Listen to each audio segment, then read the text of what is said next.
All right. Hello, hello, hello. Should be live, should be good to go. How is everyone doing on this fine Thursday night football? Yep, cool.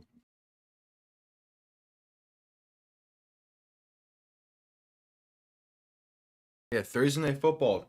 Atlanta rocking the throwback uniforms on the same night that Matt Ryan gets inducted to the Ring of Honor. So that's going to be happening at halftime. Tampa 3-1, looking to gain a 2-game lead, well, basically 3-game lead over the Atlanta Falcons in the division. In Tampa, uh, what do you mean by who's? Oh my! I have Tampa winning this. Just click. Yeah, I have Tampa winning. I do have Tampa winning. I do think it'll be a close game, but I mean, we'll see. But I do have Tampa winning. It is throwback night for Atlanta, and typically the throwback games provide a little extra spark to a team because they want to showcase themselves a little bit better on throwback nights. Yeah, I do have Tampa winning, but we shall see. Kickoff is a few minutes away, probably about 4-ish. Yeah, this should be a good one.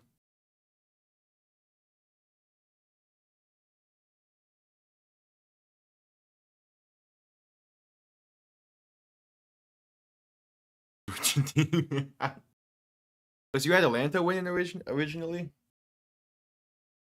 I mean, I could see it. It's just I don't know. Like, I have more faith in the completeness of Tampa right now compared to Atlanta. That's so like they're close, but still trying to get things going. Fair weather fan. Oh yeah, yeah. That's what you mean from Dolphins to Tampa. I mean, hey, it's still a Florida team. It's still a Florida team, so technically it counts. Yeah, game starting momentarily. It should be a good one.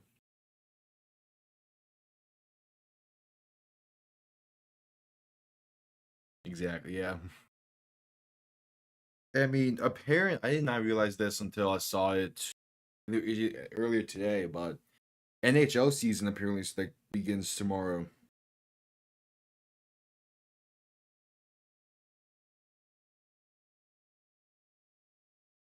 Yeah, first regular season NHL game is tomorrow. That's good. I mean, Panthers about to be starting back things back up,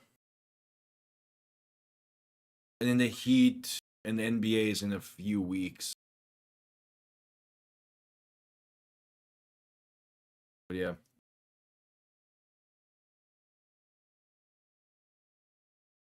definitely a definitely gonna be a lot smoother over the next few weeks with the other leagues starting up. Even with the Dolphins not playing the greatest, at least we got those to turn to over at South Florida fans.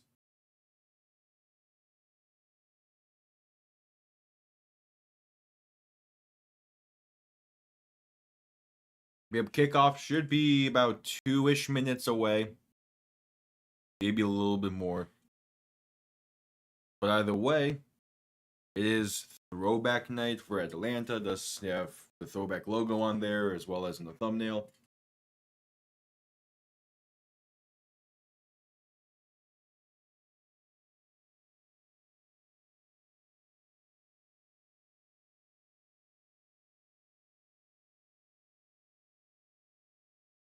Here we go from Atlanta, Georgia.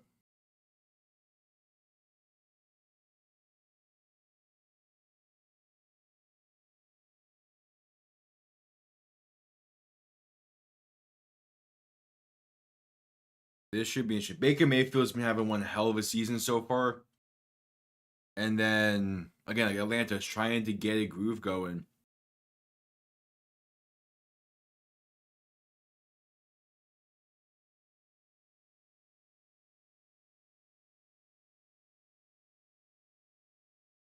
I do expect good things from both teams tonight. The defense is going to be a main focal point. It's got, again, a big game in the future of the NFC South is tonight.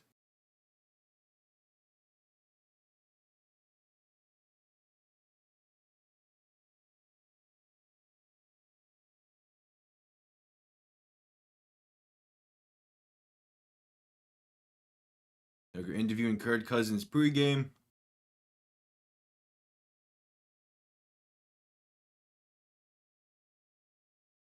Who he himself has been playing pretty solid this season.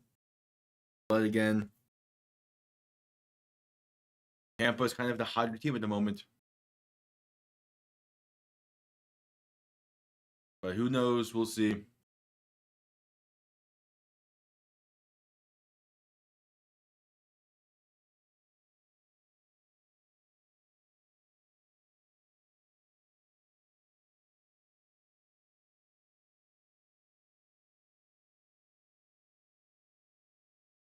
And there we go. Matt Ryan being inducted tonight, so his sons are getting the crowd firing to begin tonight. That's the man. That throwback field design for Atlanta is beautiful. A lot better than what it normally is.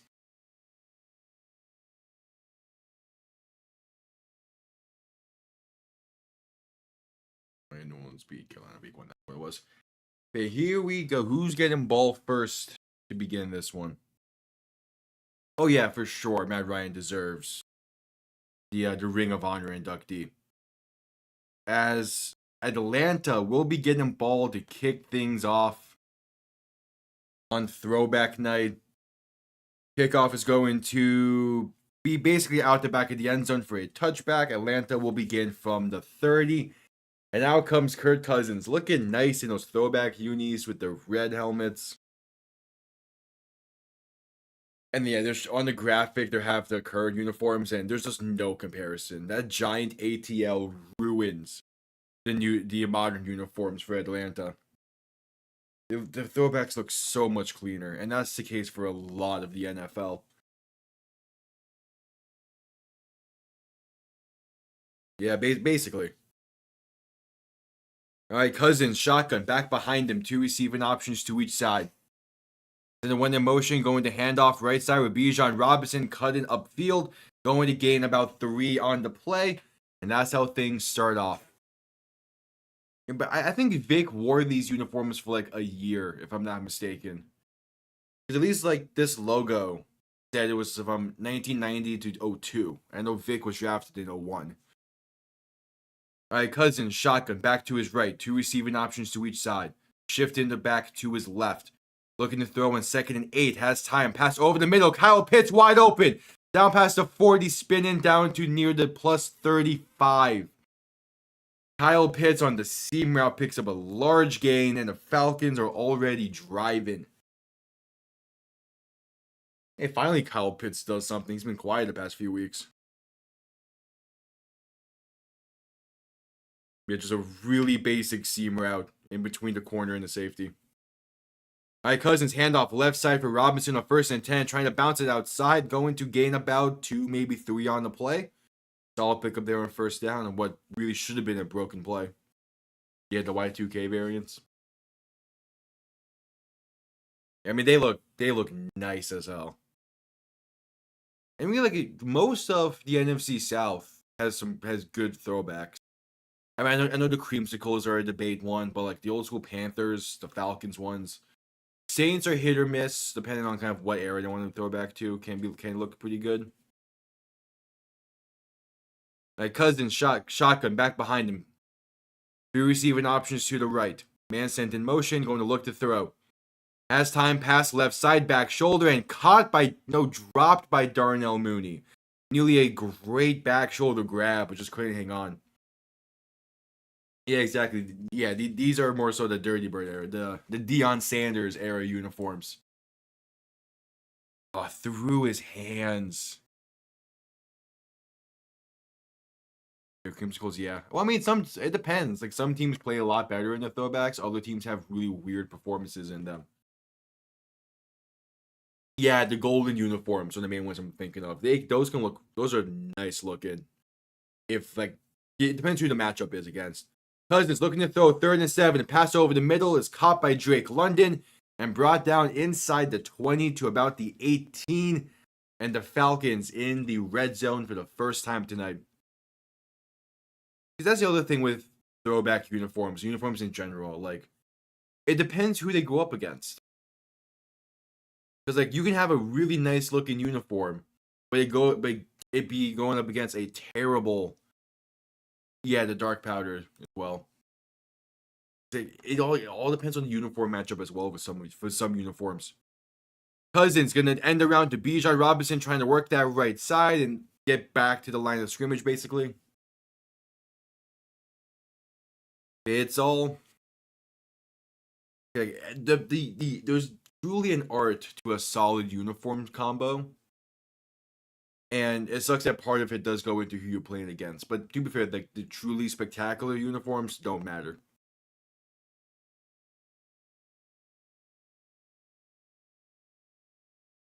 All right, Cousins, shotgun back behind him. 2 receiving options to each side.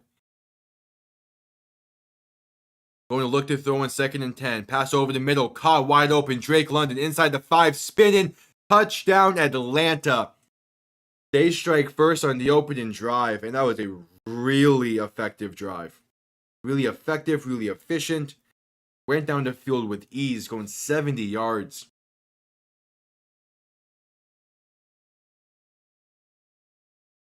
Atlanta was targeting the middle of the field nicely there.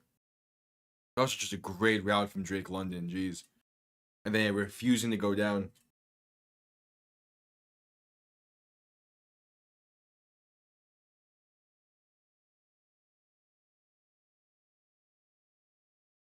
All right, the extra point is up and good.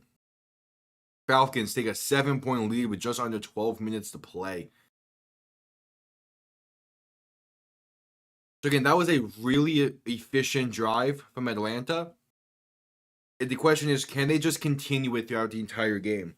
Because against Kansas City, it was a very similar opening drive. That was really effective, really efficient, moved the ball well, utilized all the weapons properly, and then right afterwards, really until the tail end of that game, the offense couldn't do a lot. So can they stay that efficient the entire day, or at least the majority of the day? Are the Falcons in this? I get it. Like I understand picking the Falcons. Part of me wanted to, but I was like, I want to see a truly complete week from them. Like, because before the season, I was always like picturing it would like 5 weeks is what it's gonna take for them to truly build that chemistry. So that either means that this week is gonna be pretty much fully built, or the next week is when we'll fully see it. And yeah, it is your second team, and also their secondary is a really good secondary. Again, they're a really well built team. It took time to get them like on the same page, and again, this could be the week they show it, or it's probably going to be next week instead. But either way, they're looking. Either way, just off that first drive alone, they're looking really nice.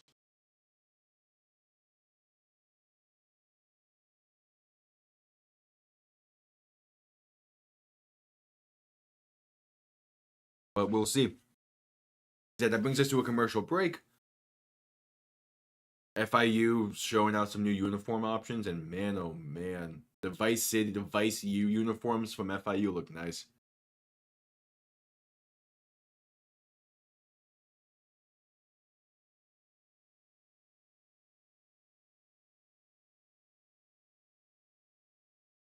Man, we'll just see. I'm interested to see what Tampa's game plan is for tonight. That's for sure. Because Tampa can be a really effective, a really efficient team, or they could be that Denver game. So, and gotta try to stay, like, gotta try to be really effective and really efficient. Or at least to the extent that like they're able to keep match up and keep up with Atlanta scoring. If you force Atlanta to have to score on every drive, then yeah, I'd really like the chance of Tampa in this one. If they can just keep the pressure on Atlanta's offense. All right, there's the kickoff going to be returned beginning from the 5. And it's going to work up past the 30, past the 35, push out of bounds near the 37. Solid return there, and Tampa's going to begin with some pretty good field position as Baker Mayfield takes the field. Man, oh man, what a season he's been having, looking to continue it tonight.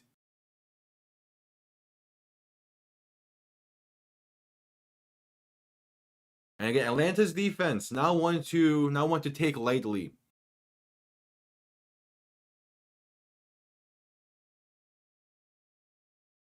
So let's see, Mayfield under center, back behind him to begin this drive.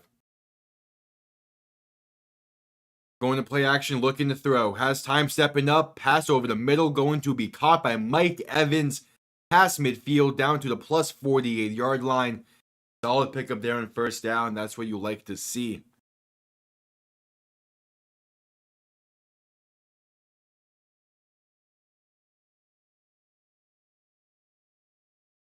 All right.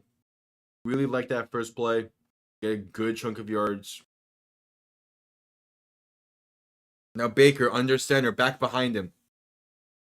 1st and 10 from the 48. Man sent in motion, going to hand it off this time up the middle for Rashard White. And that's going to fight forward for about 5 on the play up to the plus 43-yard line. A really solid pass play on the first play. Makes that up with a really solid handoff in the second play. Doing good.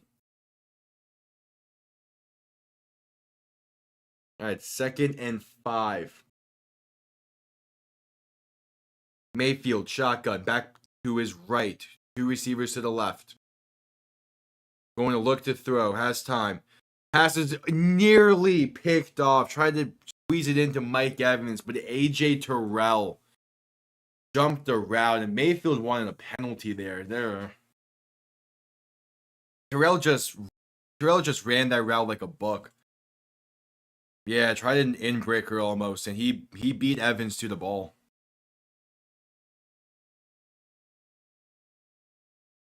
I mean, I get why Baker would have wanted a penalty, because like you can make the argument that Terrell came late, but nah, he just read that play perfectly. All right, so Baker alone in shotgun, 3 receivers to the left, looking to throw in 3rd and 5. And the throw over the middle once again. This time it is caught by Mike Evans up to the plus 34. Gain of about 9. That's enough for a Tampa first down. They keep the drive alive.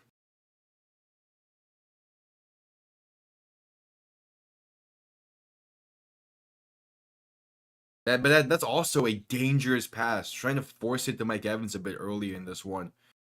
I mean, you had Godwin like nearly right behind him on a kind of more like slant-ish route, and it was more open. It would have been for more yards, but yeah.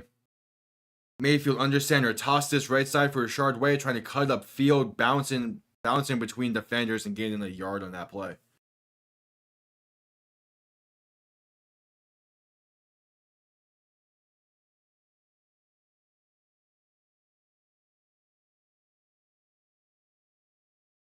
All right, and there is an injured Buccaneer down on the ground. We'll be seeing a stoppage of play here. Probably head to a commercial timeout.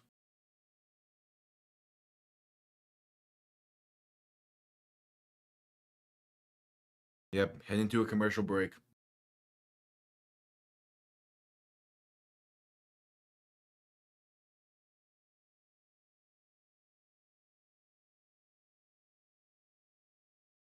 Man, oh man.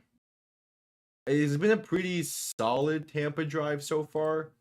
I mean, it's hard to really say that they haven't shown enough yet because still really early on in this. Again, for the most part, they've been moving the ball well, but it's that forcing completion that was nearly picked by Baker. And then again, another forced pass on third down where it probably wasn't the best option.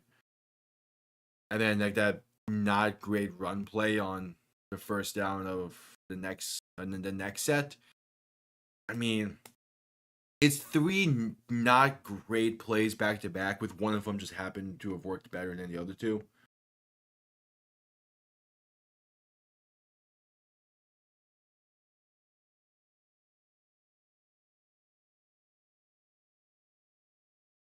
So again, we'll see, but they need to be consistent. I mean, yeah, every team's gonna have like those like short moments of like not great play, and that could have just been those three set of downs or however long this works. But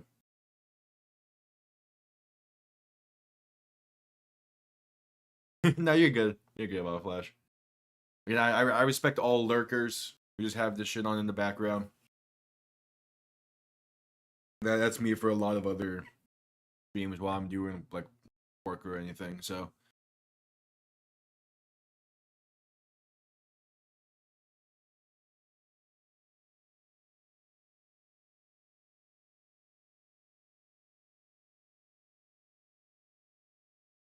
And this is a really solid slate of college games this week, huh?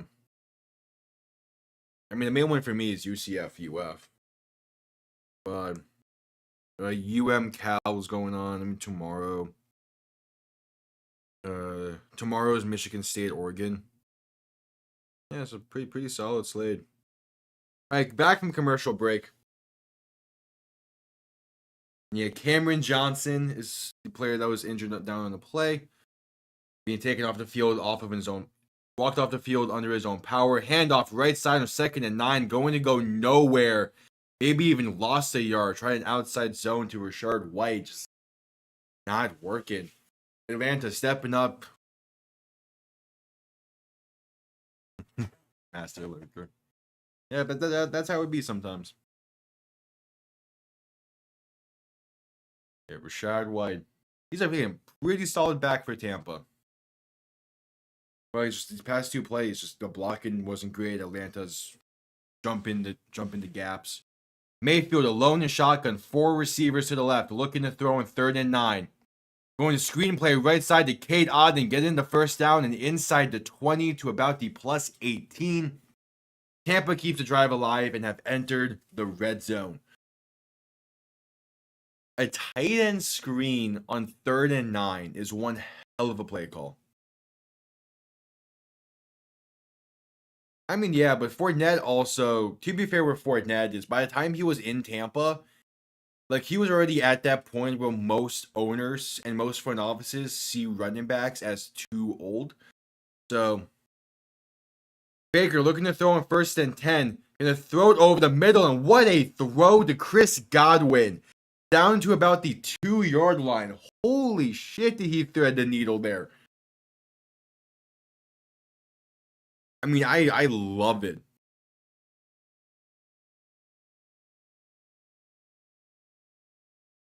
Man, that's in between 4 Falcons defenders. Just beautifully placed. And that gets Tampa down to inside the 5 and about the 2. Whew, what a throw.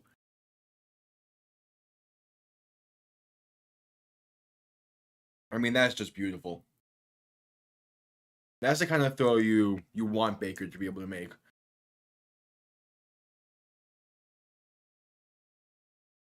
And now there's a Falcon player being walking off the field under his own power after being checked up on by the medical staff.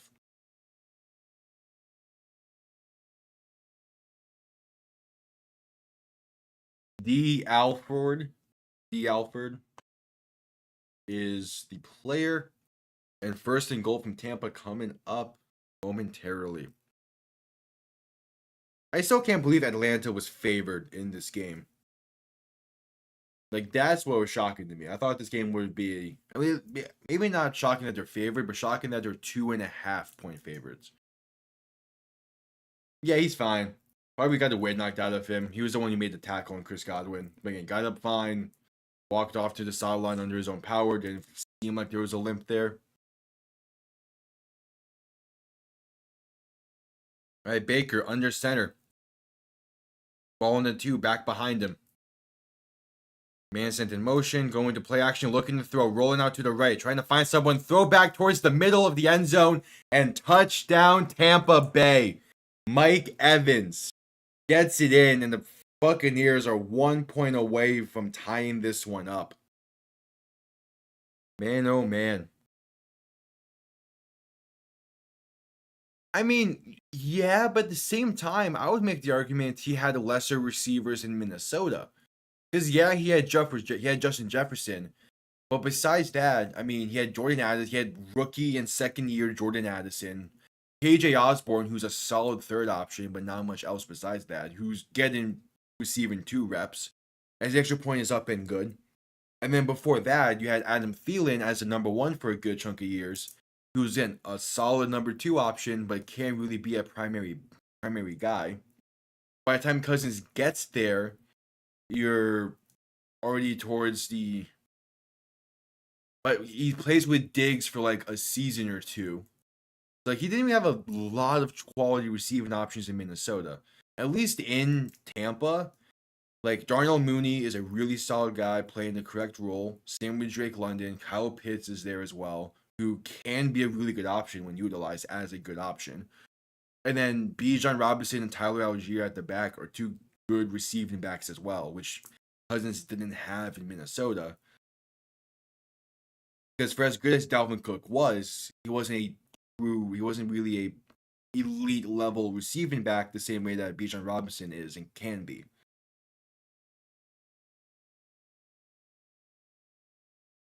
So, like, I mean, the other thing is, like, again, for the tight end position in Minnesota, he had Irv Smith for a few years, and he played with TJ Hawkinson for a year in total.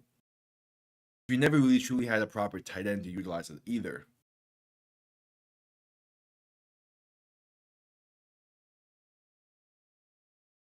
So it's just interesting. Hell, I'll go as far as this. I would make the argument in Washington when Cousins was in Washington, he had better receiving options than he did in Minnesota. At least more capable of receiving options.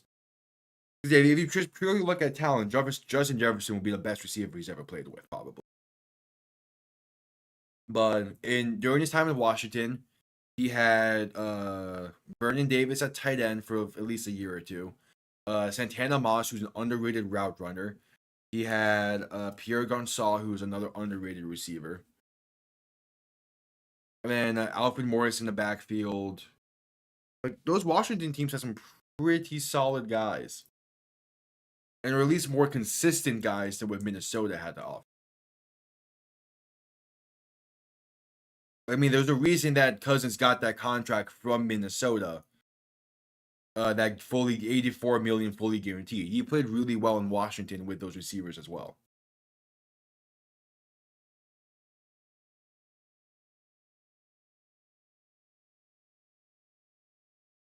Yeah, they're showing highlights from 2016 from Matt Ryan. What a grab from Julio Jones it just showed.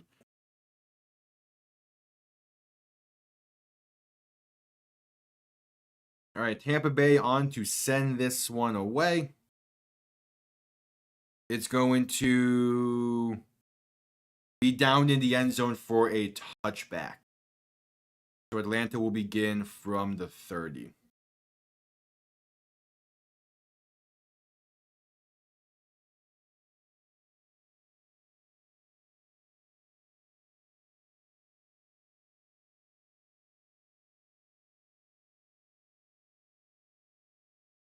All right, let's see what Cousins can do on this next drive. And meanwhile, I'm going to look up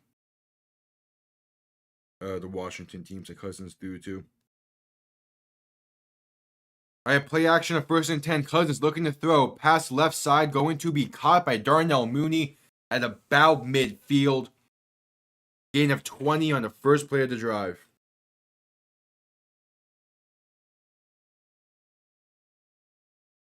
Where is... It was just a simple comeback route from Mooney. Got the 2 feet in. All right, 1st and 10. Cousins shotgun back to his right. 2 receivers to each side. Cousins looking to throw once again.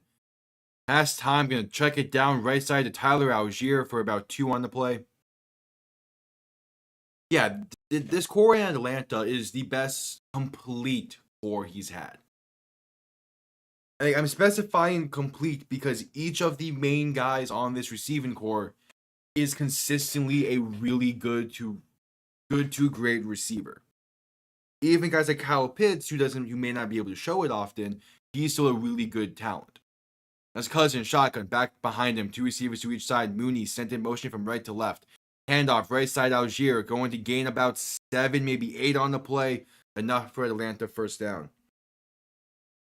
Because if you just look at purely just the most talented receiving core he's going to have is those Minnesota ones, because pure talent-wise, Jefferson and Addison are going to carry those receiving rooms. And then even TJ Hawkinson is going to be in there just for a core in general. He's going to be up there to help out with the talent-wise. But when it comes to complete, night in, night out, kind of what you're going to get out of them.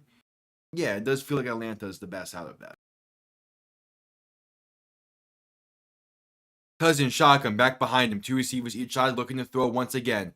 Pass left side and a beautifully placed throw for a gain of about 15, 14 on the play to Ray McLeod. Got it placed perfectly over the corner's head.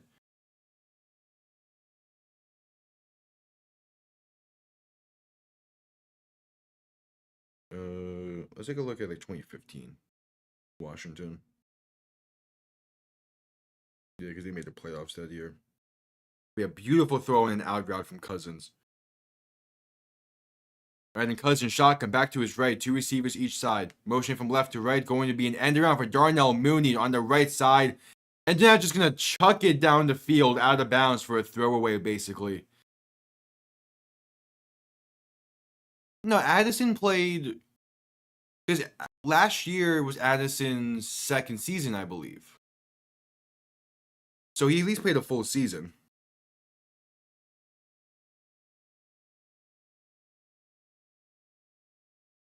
I forgot that Deshaun Jackson ended up in Washington for at least a year.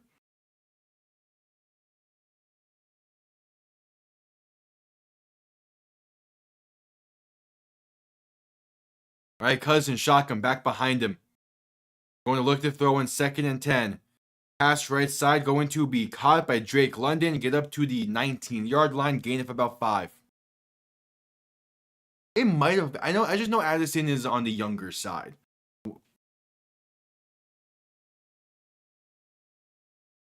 I can double check that.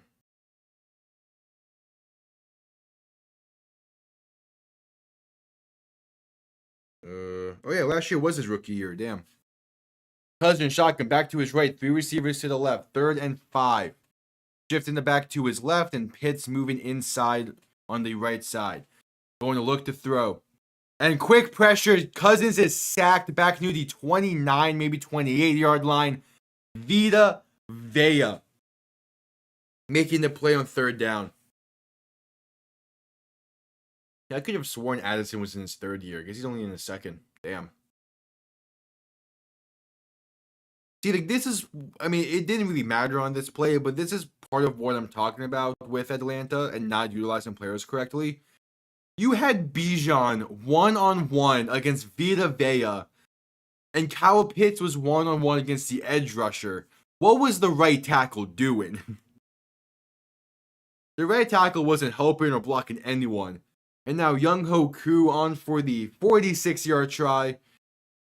The kick is up, and he hooked it to the left. Oh, but there's a flag. Who hooked it to the left, but what's the penalty? Offsides on Tampa. They're gonna have a re-kick. Wow, got saved there. Further upside then. Yeah. I really liked Addison coming out of USC. and I think he did show stuff while during his rookie season. I just think it's a tough draw to go from Cousins to Darnold, even with Darnold playing really well. Q's kick is up, and he hooked it to the left again. He had a re-kick from 5 yards closer and missed it the exact same way. Damn, that sucks. Tampa nearly got a hand on that one, but damn, man. He missed from 48 or 46, hooked it to the left. And then from 5 yards closer, he hooked it to the left again. Jeb, at this commercial break, can quickly use this time to say, subscribe if you're new, greatly appreciated. Live play-by-plays all season long. And just general all around good fun. Go live every Wednesday as well. When the UFL rolls around, we'll be live for those as well in March. Yeah, stick around, greatly appreciated. Leave a like while you're at it as well.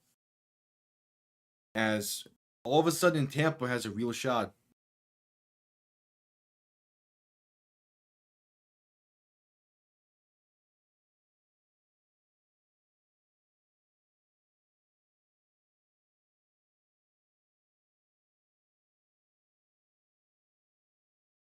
Yep. Man, I mean, Young Ho Koo goes from hitting a career-long 58-yarder the week prior to win the game for Atlanta, and then misses from inside 50 back to back like that. I'm showing a trailer for the new Joker movie. I have heard very bad things about that movie, which I'm not too surprised about. Because I mean, it's a very difficult ask to live up to how the first one did. I mean, I heard great things about the first one. I saw a lot of like clips and bits and pieces from it, that to the point where I pretty much did see the entire movie. I have heard this second one is just not good. In part because they haven't really marketed it the greatest. And also because like it was a movie that should not have been made. The first one was already like a really solid, complete story. Didn't really need a sequel, but because it did so well, they were kind of strong armed into making a sequel.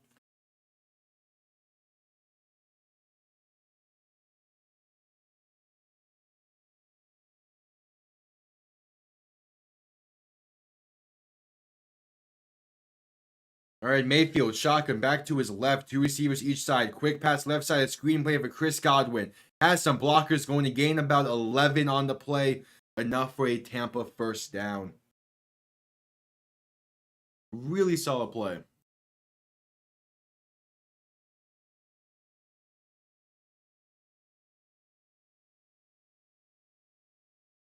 Now we get to see how they progress from here. I don't know. I don't know how he missed both. I'm lost about that as well, but sometimes kickers just miss. It is not easy to kick from 40 plus. Handoff left side for Bucky Irvin, going to gain about 15 plus, maybe 16, 17 on the play.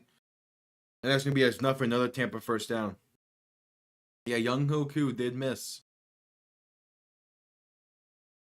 And remember, every time you think that kicking is easy, just watch College Game Day on Saturdays and you see like the regular people try to kick from 33 and miss completely most of the time, or miss embarrassingly. Yeah, playmaker, son. It is really cool to see that how Bucky Irvin has gotten more and more snaps over the season so far. That's play action. Baker looking to throw. Launcher went deep down the field and overthrows his intended target by like 5+ yards. Had a step, would have been a walk-in touchdown, but just couldn't make, just couldn't be on target. I would not be shocked if Tampa cooks the Chiefs when they play. Tampa has been playing a lot better than the Chiefs have this season. If I'm the Chiefs, I'm more worried about the Saints on Monday night this week. Baker, shotgun, back to his right. Two receivers each side. Atlanta sending pressure. Quick pass left side going to be caught by Chris Godwin. Lowers a shoulder and gains about 8, maybe 9 on the play. Third and short coming up. So now that we're at 2 teams left for 2 undefeated teams left, here's what I want to try and start doing, which I'm already not going to be able to this week. But that's I want to be live for all of their games until they lose. Then I'll take a break from that. Especially, maybe not right now, but when we get to the final undefeated team left, that's the plan. So that way, as a Dolphins fan, we can throw a celebration for it. 3rd and 3, Baker looking to throw. Quick pass left side and behind Godwin, incomplete. Just a terrible throw. Vikings will be 17-0. Now, hey, props to them, but that just means they're probably losing the playoffs or something. Because for as good as they are, they showed last week against Green Bay that they are beatable. It just takes one hell of a game.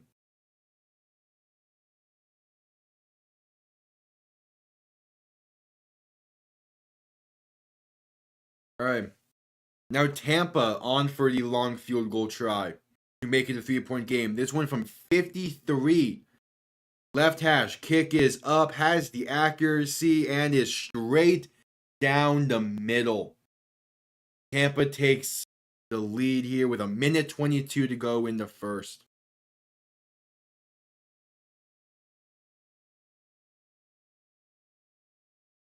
Again, like if it's a case where you have those 2 teams playing like this, if they were playing this week, I would have the Vikings winning. Because the Vikings have been more consistent.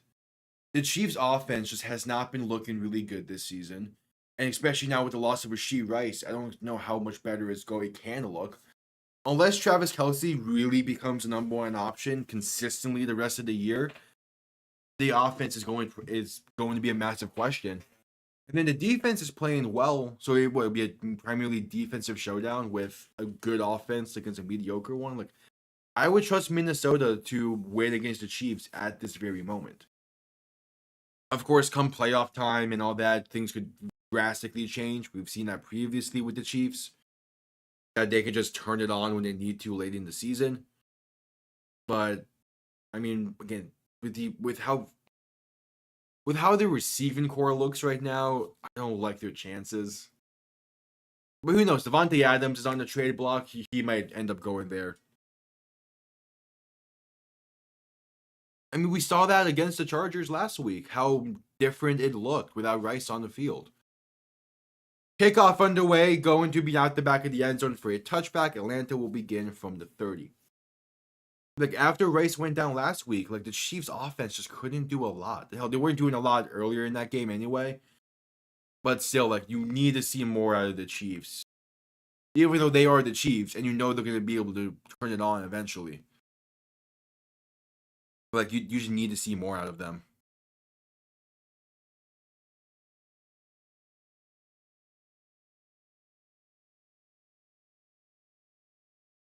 All right, first play of the drive, Cousins in shotgun, back behind him. Going to quick pass left side for Bijan Robinson on the screenplay, and is going to make one man miss and gain about 6 up to the 36. Yeah, that's a very good bit of advice. Do not go up by 10. The Niners did it in both Super Bowls. Chargers last week. Miami did it in Tua's 2nd year. Yeah. Right, it was either 2nd or 1st year. In one of Tua's early years. We went up 10 early on in that game. Cousins going to hand off right side on 2nd and 4 to Bijan. He's going to fight his way to the initial line of scrimmage. And might have fought for a yard on that play. Either way, not much going. So 3rd down coming up.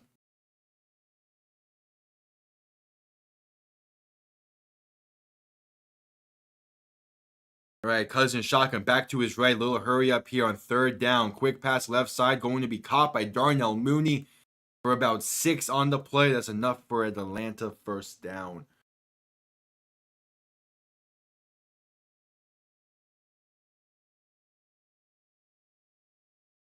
Oh yeah, and Atlanta going a little hurry up here for this drive. Cousins in shotgun, back behind him. 3 receiving options to the right. And that's the end of the first quarter. Couldn't get the snap off in time. So Tampa, 3-point lead after 1.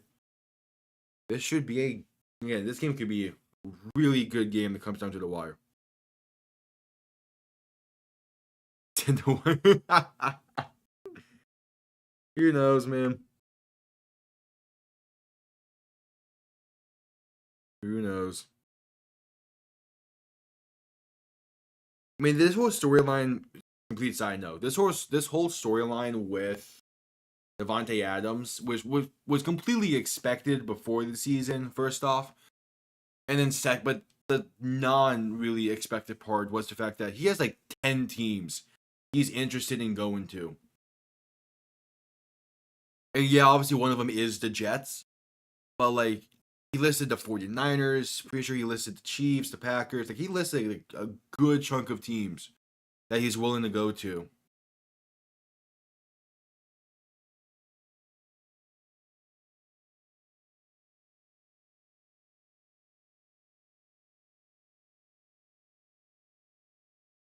But I mean, like, that is Adams is not expected to play this week against Denver because of a hamstring injury, which I'm sure he is dealing with a hamstring, like he is. But like, come on.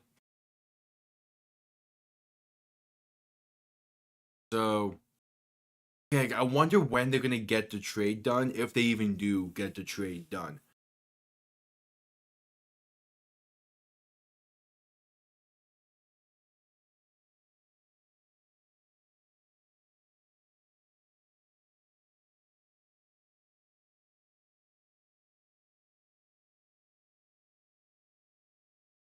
We have still that commercial here in between the quarters.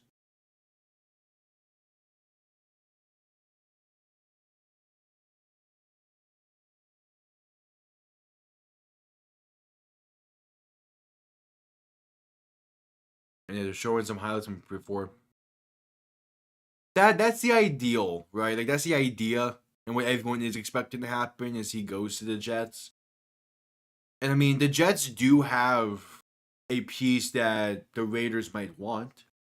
Probably don't want him as much as other teams might, but with Hassan Reddick failing to even report, like, he could always be a part of that trade to get Adams in. Like, I don't think Vegas would want him that much. I don't know how much value he would bring. But at the same time, like, it's something, because I don't know exactly what pieces the Jets have besides draft capital that isn't that valuable. Cousins under center, back behind him, 2 receiving options each side, 1st and 10. Play action, looking to throw. Pressure comes in quick, rolling out to his left, just gonna throw it away. And there's not really anyone in that area, but got out of the tackle box, got it past the line of scrimmage. And the refs might be discussing this. Who's to win each division? Bills, Vikings, Steelers. Yeah, I mean that's definitely probably the most likely at this. I mean, you know, the NFC North, I feel is still wide open. Same with the South. But those other ones. I mean, the AFC North could also be kind of wide open depending on how you look at it. Cousins shotgun back to his right, 2 receivers each side, 2nd and 10. Dropping back, looking to throw. Going to throw it over the middle and incomplete. A dangerous throw, but there's a flag. Oh my, the flag came in late. Gonna be called unnecessary roughness, probably. And that's what I'm thinking. Is you give them. I mean, that's the thing though. Like, those 2 pieces are the main nice pieces, but those also aren't positions that Vegas needs. Yeah, they're calling it unnecessary roughness, probably hitting the defenseless receiver. Yeah, because London went up and tried to high point that ball, and as he's coming down, yeah, that's a dangerous hit. Jeez.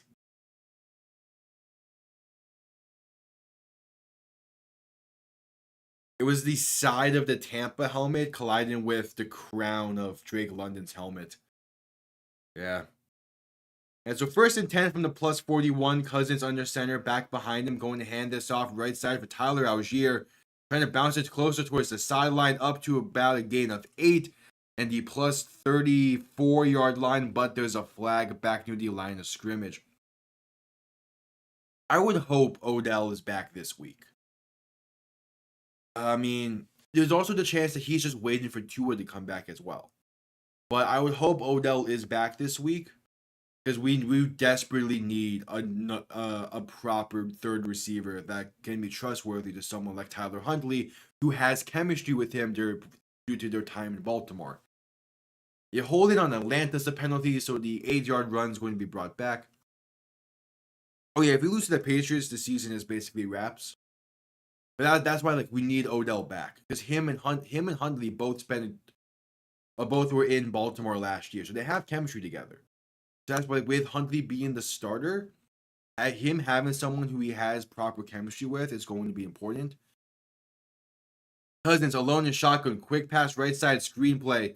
Ray McLeod going to get up to about the initial line of scrimmage, to about the plus 43, 44. 2nd down coming up. Yeah, I mean,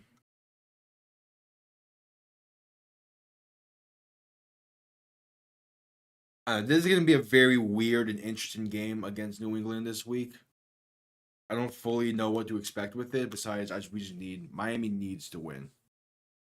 2nd and 12. Cousins shotgun back behind him. Two receiving options each side. Cousins looking to throw, going to pass over the middle, has a man going to be caught. Massive pickup down to about the 22-23. I believe that's Evan Hodge on the reception.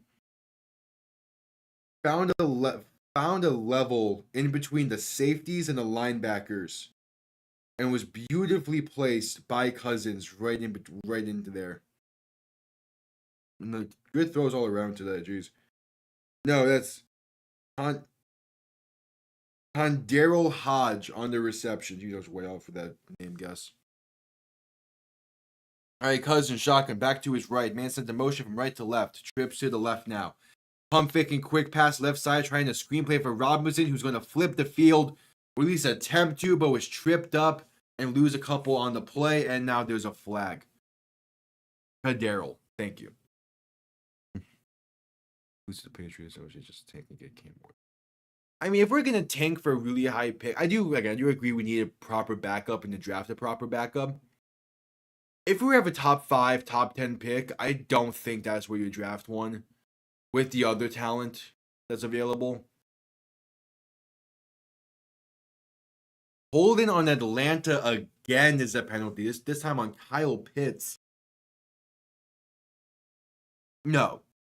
So I've seen a lot of speculation and a lot of people think of who to trade or whatnot this season or even in the offseason.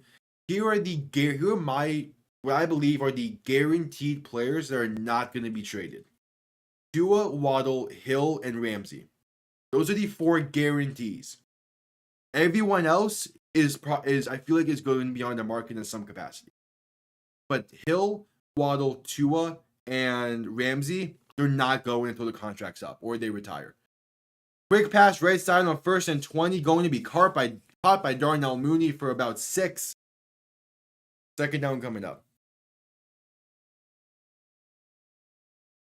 And people are also saying to fire McDaniel. That's not happening this offseason or this season. If anything, if next season we play like shit again, that's when it'll happen. He's going to have this full season and into next season. Quick pass right side again on 2nd and 14. This time is incomplete. Looking for Kyle Pitts. 3rd and 14 coming up. Yeah, exactly. I feel the same way. That Kyle Pitts is a solid enough backup to win you games against teams like New England and then potentially Indianapolis. If we got him when we initially wanted to get him, which was before the season even started, he probably is the go-to quarterback too, and we beat Seattle, or at least beat Tennessee, because he's on with the system more. Passing the triple coverage over the middle is caught. Holy shit! 3rd and 14. Darnell Mooney over 3 defenders. Snags it, and the Falcons take the lead. Man, oh man, what a fucking grab.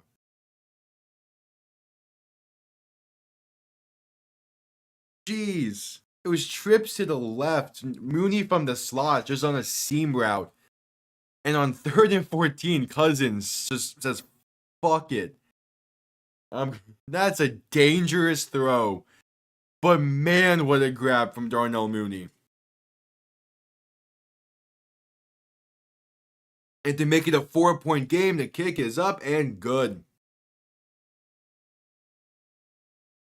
Yeah, he's playing well tonight. Okay, it's more so double coverage, but there was a 3rd defender close by, so it's basically a triple as well. Yeah, what a grab. That brings us to a commercial break.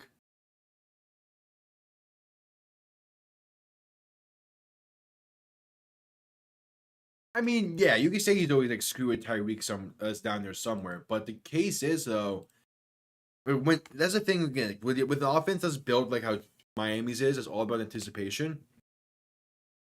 The ball might be caught 50 plus yards down the field, but by the time it leaves Tua's hands, Tyreek is like 25, 30 yards down the field, maybe even 20. Like Tua throws that way early. There's like those moments where Tua would throw a deep ball to Tyreek and it would leave his hand while Tyreek is still 5 yards behind the defender, and he'll catch it 5 yards ahead of him. And there's not a lot of quarterbacks that are going to have that level of trust and anticipation to throw a ball like that.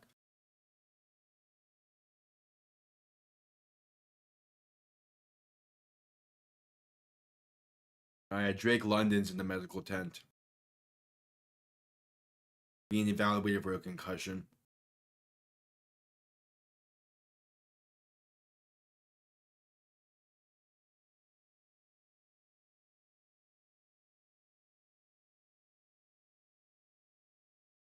I could quickly use this time to say subscribe if you're new, greatly appreciate it. Leave a like while you're at it as well. You know the whole YouTube spiel. Play-by-plays all season long. Many primetime games and as many Dolphin games as I can do.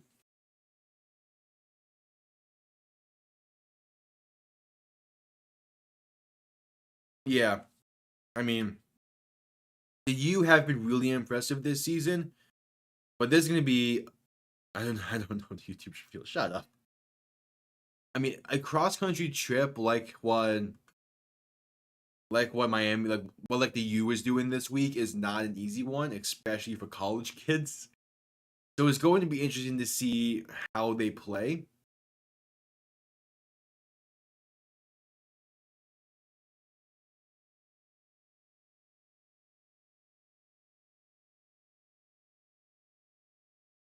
But I mean, I still like it. I'm not sure whether that game's probably a night game. This is on the West Coast. All right, the Falcons set the kick. Who set to kick this one away? Going to be squibbed in return, beginning from inside the 5. Out past the 20, 25, and going to be breaking tackles. Past the 35, past the 40. Has room to run past midfield. Past the 45 down into the plus 44 area. What a return. Man, oh man. This game has been doing away. Yeah. I mean, yeah, Cam Ward's been playing really well. The U as a whole have been playing better than I expected this season, and it's fun to watch. Well, at least it's fun to like hear about it because I typically have a bunch of college games on in the background while I'm doing like other stuff, so I don't fully pay attention to shit. There's a few games here and there that I'm like, oh, this is interesting. I'm gonna pay attention to it a bit more. Baker shotgun play action, looking to throw. Pass right side, caught by an open Cade Auden. Pass to 30, cutting inside. Finally knocked down near the plus 22. Man, Tampa. Quick striking, even based on just off the kickoff. The quick strikes. Right after Atlanta tries to gain momentum, they find ways to gain the momentum right back.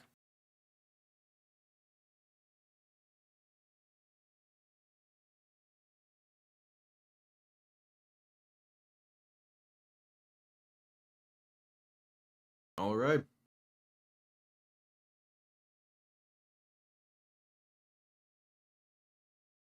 First and 10, Baker under center, back behind him. Toss play right side for Rashard White. And he's going to fight to about the initial line of scrimmage. Might have even lost a yard on the play. He's not doing a great job running the ball.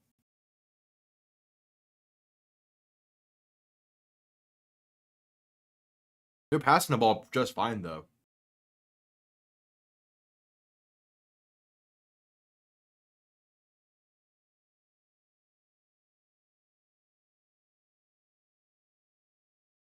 And all right, 2nd and 11 coming up. Mayfield shotgun back to his right. 3 receiving options to the left. Looking to throw. Going to throw to the left side. Has Mike Evans open. Caught inside the 5 and touchdown Tampa Bay. Mike Evans beat his man on a corner route and walked in with ease. And Tampa, just like that, in 3 plays, retake the lead. Jeez. Man, oh man. Beautiful throw from Baker.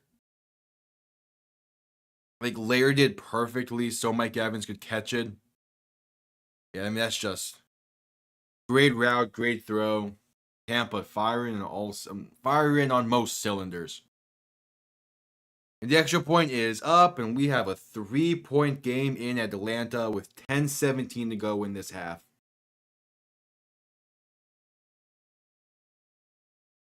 Can't stand the Bucs.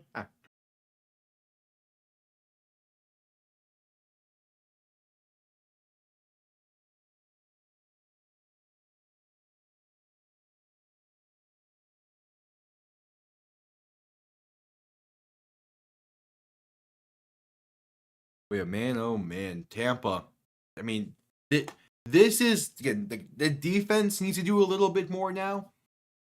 But so far, I mean, for the most part, though, like Tampa's playing exactly how I expected from Tampa. The ground game isn't doing exactly what I expected. Neither is the defense per se, but this passing game is looking incredible.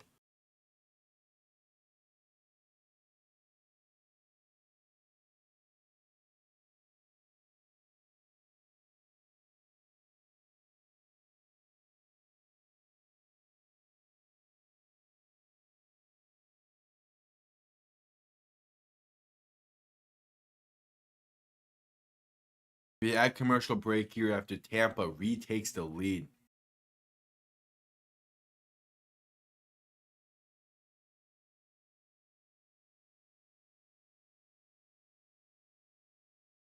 And did this? Tampa's passing game is great. The run game needs to be more consistent. It started off pretty well, but the blocking needs to get better throughout the rest of this game. But I mean, as long as they can sling it like this, and even have the special teams play a big factor, they're going to be just fine.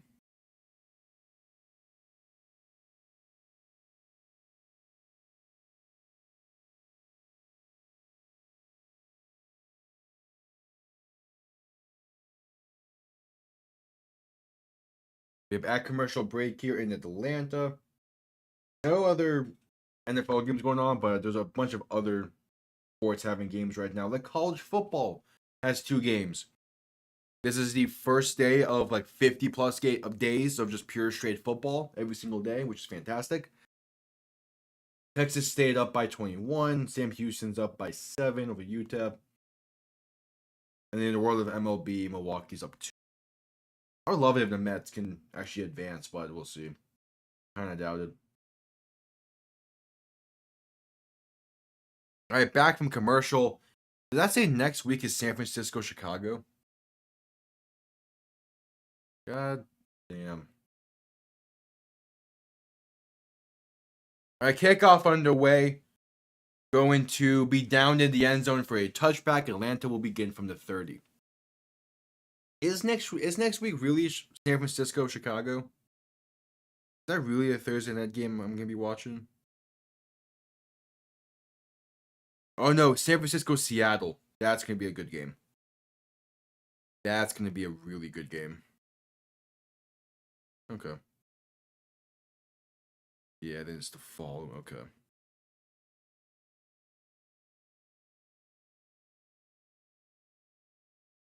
First play of the drive. Cousins, shotgun, back behind him. 3 receiving options to the left.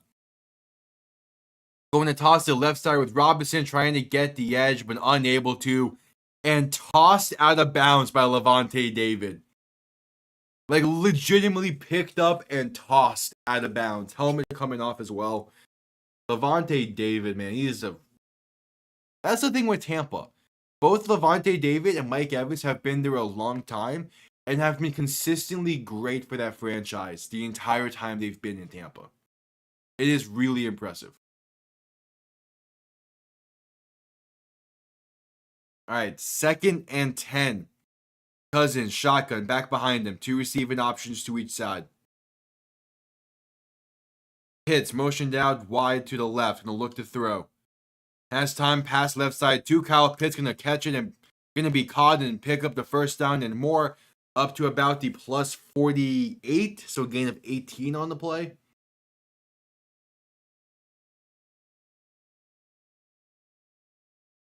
And a nice pickup there.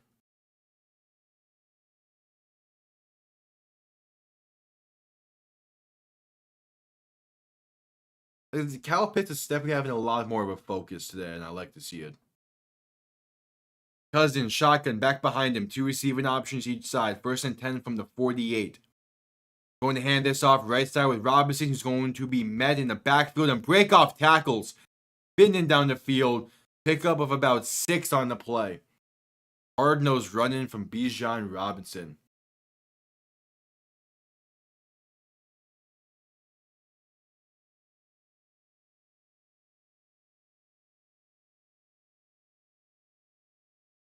All right, 2nd and 4. Cousins, shotgun, back to his right, looking to throw. Going to pass it over the middle, and it's going to be caught by Kyle Pitts once again. Enough for a first down, gain of about 6-ish, maybe 6, 7-ish. Either way, enough for a first down.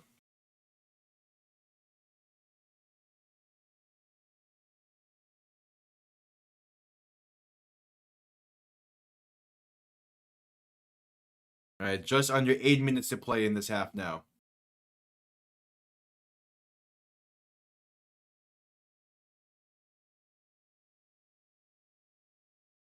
Cousins, shotgun, back behind him. 3 receiving options to the left. Ball on the plus 38. Get the snap off in time. Play action. Pressure coming in quick. Cousins just tosses it forward, ruling it a fumble, it seems. And I believe Tampa fell on it. Flag is down as well. If this is ruled, they're ruling it incomplete now. So thus it would probably be intentional grounding. If they then rule it a fumble, it would be Tampa ball, as there is a clear-ish recovery that Tampa came out under the pile with the ball.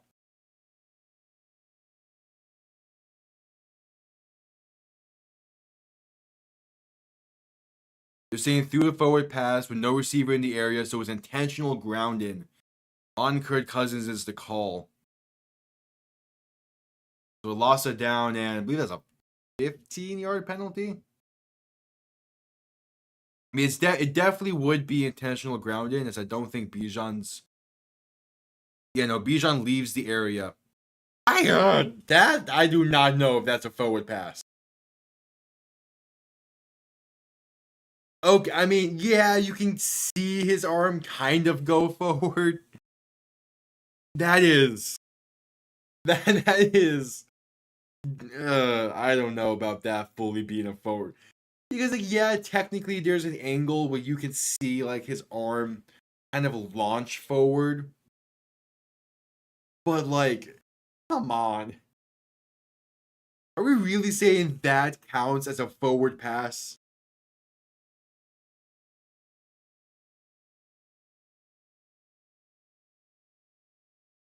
And Tampa is going to challenge it. Because, I mean, Yeah, like technically there's movement of the arm going forward, but again, it's kind of like a shovel situation, kind of just like a forward propelled motion. From Australia, welcome Ian. How you doing? Okay, going back to the play. Technically, that is a forward pass. The arm does show movement of going forward, but like it's the case where it was like pretend like up here is my chest area because camera angles. It was up here, kind of like again like this, and then kind of just goes forward. Like it's not a pass in motion of any kind. It's legit intentional grounding. It's like this is where the whole what do you consider a pass comes in. Yeah, Aussies do like football, whether it's the NFL or the AFL. The Aussie rules football. Okay, it all just comes down to like, I feel like plays like that make it so we need to have like in the rules. Hey, this is what needs to happen for it to be ruled a pass of some kind. Because like, because I don't fully agree with that being a proper pass. It's going to be ruled an incomplete pass because there's forward movement of the arm as the ball leaves his hands. But like, that's like the elbow does not extend. Basically, what I'm saying is, for it to be, at least for me, for it to truly be a pass, there needs to be some kind of extension of the elbow. That does not happen on this play. Because if you make it so extension of the elbow is what's quantified, it makes it so shovel passes will still be considered as passes. Yeah, call stands. Yeah, I mean, yeah, but at the same time, like, it's just not a pass. By ruling of the end, by rule, yes, it's a pass. But come on, that's a pretty loose pass. Cousins looking to throw in 2nd and 20, pass left side, going to be caught. Screenplay for Bijan Robinson, up to about the plus 42, it seems. Like, that's, again, like, by rule, that is a pass. I'm not saying, I'm also not a Buccaneers fan, so don't take it that way. But, like, I'm someone who played quarterback, and, like, that being a pass is just like, come on.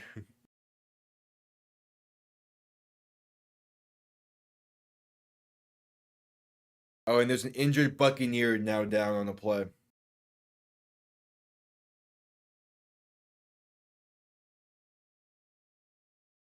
That's a Tyke Smith down on the ground as safety. Yeah, exactly. It's not a very good pass, but it goes through the checklist of what it takes to be a pass. So therefore, it is. I just think that checklist should maybe add a thing or two.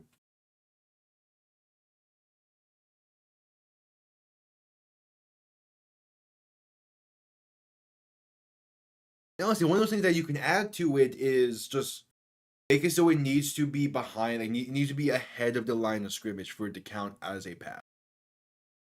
Yeah, that'll make screenplays a lot more dangerous. But yeah, I mean, like if it's not ahead of the line of scrimmage, can it really be? Like, I don't know. 3rd and 14, Cousins shotgun back to his left, 3 receivers to the right, looking for the plus 28, ball in about the plus 42. Cousins looking to throw, quick pass left side, Tyler Algier on the swing play, and going to be pushed out of bounds at the plus 36 by Levante David. And the Buccaneers make a 4th down stand. And out comes the field goal unit for Atlanta. Young Ho Koo with a chance to redeem himself from the missed field goal earlier in the day. Can he hit it? This one. From 54, he missed from like 53-ish earlier, or 43-ish earlier.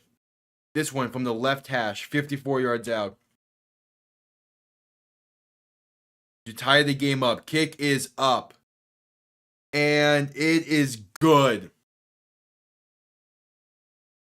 So with 6:17 to play in the half, the Falcons just tied it. And Tampa's about to get the ball back.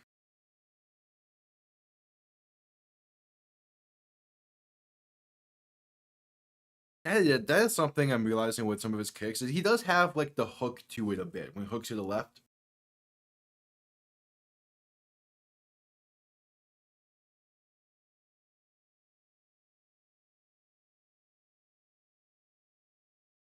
Yeah, that's going to not bring us a commercial. Okay.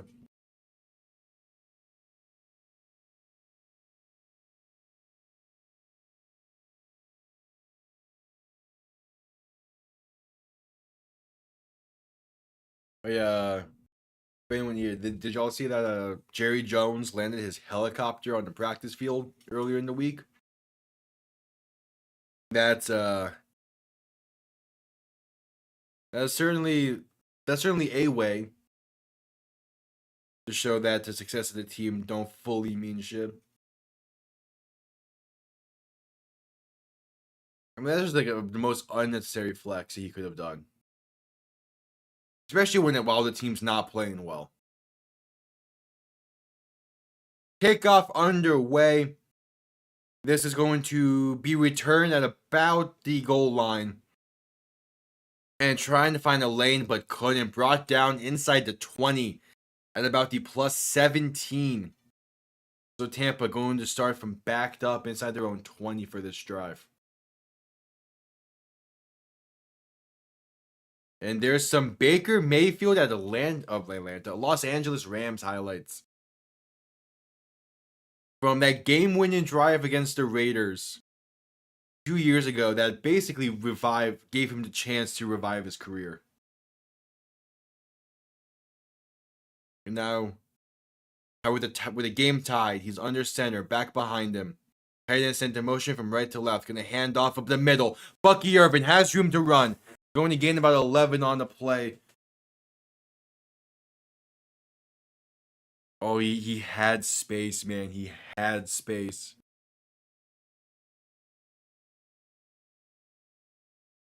Are they showing Baker Mayfield watching Muhammad Ali highlights before the game today? Is that his pregame routine? I love it if it is, but what is his pregame routine really watching Muhammad Ali highlights? Baker shotgun back to his left, 2 receivers to each side. Now shifting one of them from the right to his right in the backfield.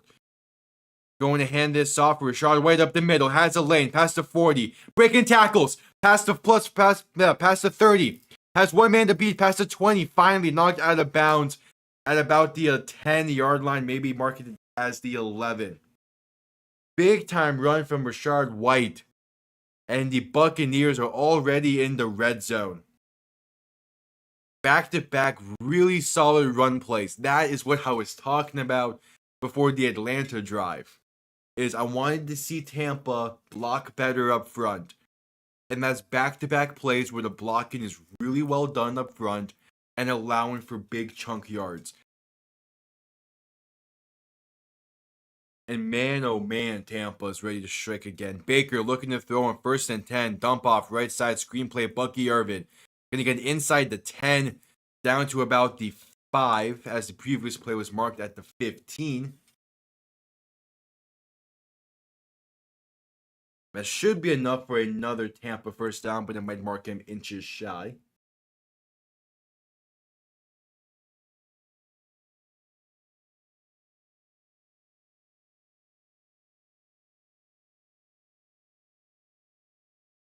Yeah, just about 4:10 to play in this half. Baker under center, 1st and goal from the 5, back behind him. 3 receiving options to the right. Going to hand this off Bucky Irvin, right side, and going to be stuffed. Well, not stuffed, but gain of about 3 on the play. By the time he got to the 2-yard line, he got completely stood up. So 2nd and goal coming up under 4 minutes to play in the half.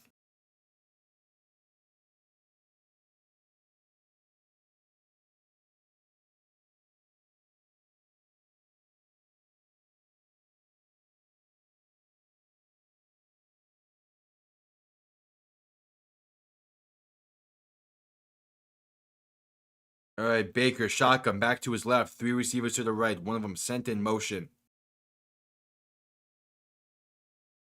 And Baker going to hand this off for Bucky Irvin up the middle and going to maybe gain a yard on the play.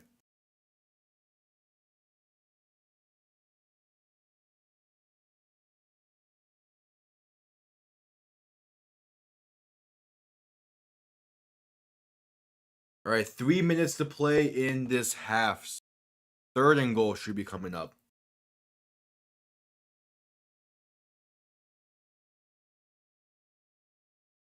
Are they? The Thursday night graphic still says 2nd and goal. What? Baker shotgun back to his right, making adjustments at the line. Atlanta sending pressure. Baker, quick pass left side, going to be caught, but knocked down behind the line for a loss of 2. Now apparently 3rd and goal is coming up. Rashard White on the reception. And that's a good job from Tampa's defense. Atlanta's defense to make sure he wasn't able to get a lot of space there. He was open, but they had a corner lurking in order to make sure he wasn't a walk-in touchdown. And that brings us to the 2-minute warning. All right, 3rd and goal for Tampa coming up at the 4-yard line when we get back from this commercial break due to the 2-minute warning.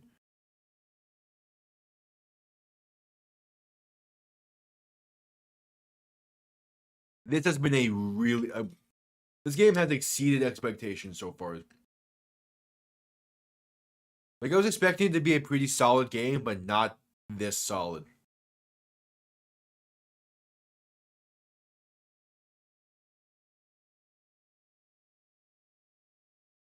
We have commercial break now in this one.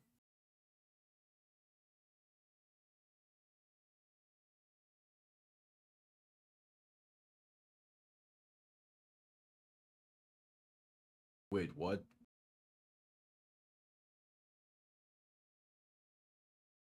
Wait. I'm just now seeing this. Didn't they just sign Josh Primo earlier today? Chicago already waived him?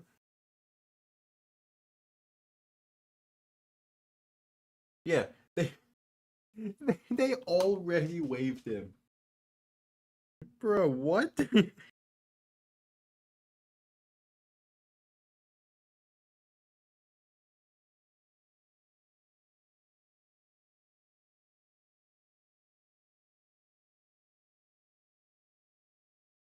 Alright, still at commercial break here in Atlanta. We'll quickly use this time to say if you're new, subscribe. If you're new to the channel, subscribe. Greatly appreciated. Live play-by-plays all season long, and we'll be back for play-by-plays once this season ends for the NFL. We'll be back for the UFL in March, as well as maybe some NBA live streams as well over some like Heat or Knicks games, because those are the main 2 teams for this channel. And yeah, Wednesday nights we'll be live.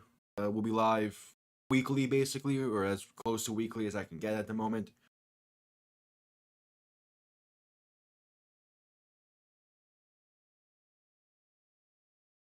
Yeah, just coming out of the 2-minute warning commercial break, Tampa looking to take the lead right before halftime.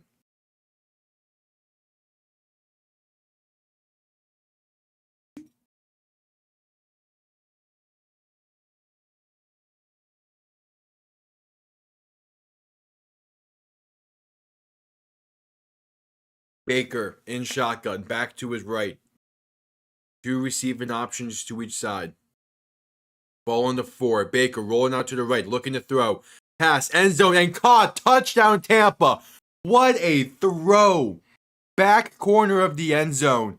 And Baker Mayfield, man, just consistently having fantastic throws tonight. And that gives Tampa the 6-point lead with the extra point to make it 7. Man, oh man, what a throw that was. Because he had Godwin at the goal line for a much easier throw. In a case where like there was more space between Godwin and the defender. But he just lasered that into the back of the end zone. And the extra point is up and good. Yeah, he's fighting for that MVP right now. Him and Sam Darnold are the dark horses. And yeah, this game has been fantastic. Yes, there was a designed rollout to the right in Baker. Well, I guess he didn't really have Godwin. Yeah, no, he didn't. But that's a throw, man. Fuck. That is an incredible throw. That is beauty. God damn, man, that's a beautiful pass. Jeez, talk about accuracy. God, yeah, and Baker knows it as well. He's hyped. Oh yeah, that was a late. Gee, that was such a. Like it's those kind of throws that even if you're a fan of even someone like me who doesn't have a real interest, rooting interest in this game, that or if you're a Tampa fan or an Atlanta fan, you can just look at that throw and be like, God damn, that is a throw you can do nothing but respect. As the kickoff underway, going to be out the back of the end zone for a touchback. So just under 2 minutes to play in this half, Kirk Cousins has a shot to tie this game before halftime. I'm gonna be a Bulls Glazer. Bro, they signed Josh Primo close to 10 hours ago, right? And then apparently an hour ago they waived him. Bro, come on. Couldn't even last a day with the team. Couldn't even last 12 hours. Cousins shotgun back behind him, going to look to throw. Has some time, gonna dump off over the middle, but it's incomplete. Looking for Ray McLeod. Everything else was guarded pretty well down the field. So 2nd and 10 coming up. You been doing it up, has he? I mean, it's just whenever stuff like that. Yeah, I figured. Whenever those quick waves that happen, it's always hilarious. Cousins shotgun back to his left, 2 receivers each side, looking to throw once again. Has a man open right side on a curl route, breaking 1 tackle and spinning for 10 yards on the plays. Drake London up to about the 40-yard line, and Atlanta keeps the chains moving. It was a nice curl route at the sticks, and then Drake London makes 1-man miss. Actually lays on top of someone before getting back up and continuing for an extra yard or two. Never touched the ground in a way that would have marked him down.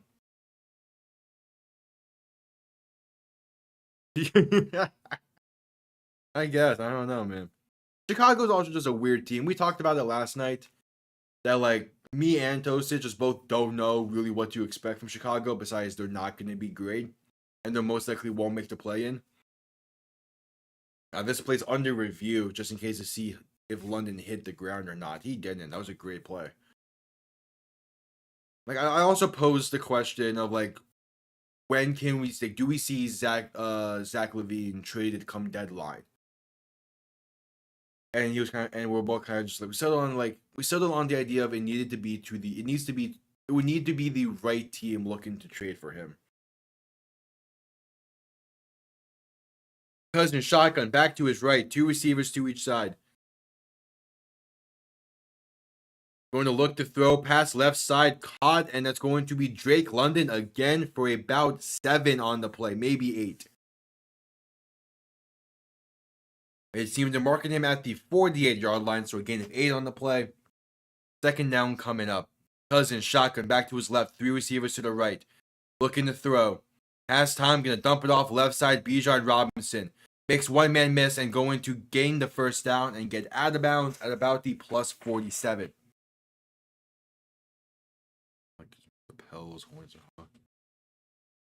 Yeah. I mean, again, Chicago's a really, not a weird team, but the Bulls are kind of just what are you truly expecting out of yourselves from this year? It's you have a few guys that are talented, But for the most part, it's just you're missing pieces, it feels. Cousins, shotgun, back to his right. 2 receivers each side, looking to throw. Going to pass it over the middle to Ray McLeod, who's going to be brought down at about the 39-yard line.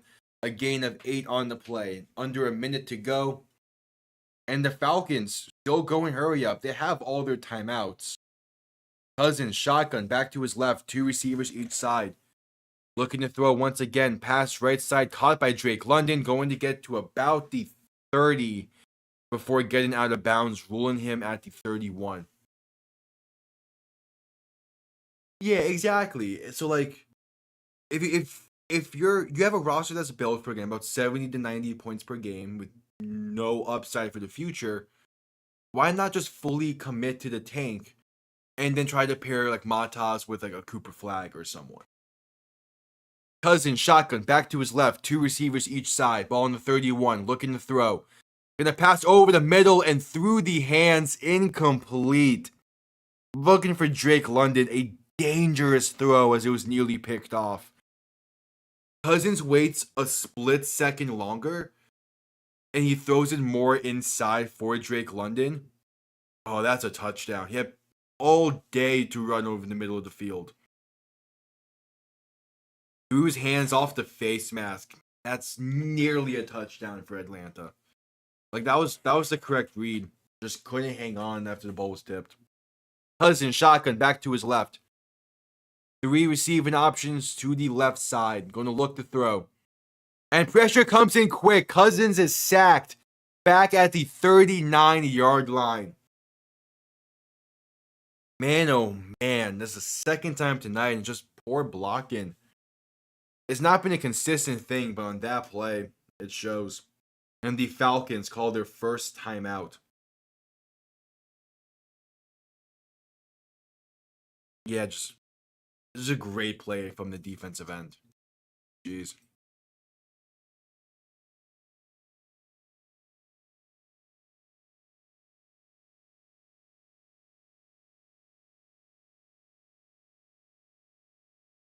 Like not much Cousins could have done there.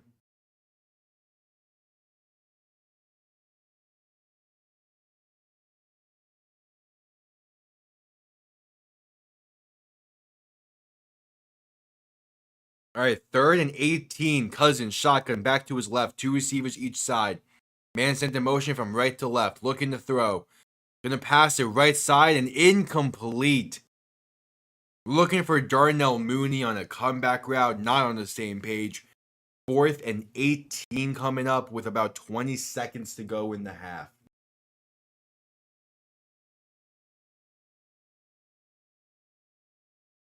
And what is Atlanta going to do here? I imagine that they're going to get the field goal unit out, no? You at least have the punter on the field no matter what. It is 4th and 18. You can't go for it, per se.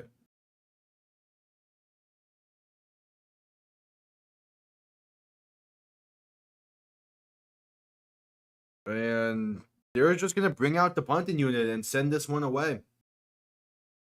Okay, that's interesting.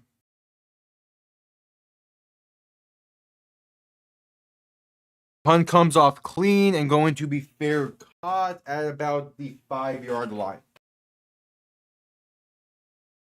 I realized Sear was about to die.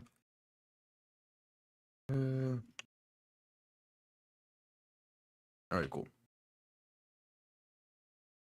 I mean, the thing is, I get the decision because if he misses, Tampa's going to have great field position to get into field goal range themselves with 2 timeouts.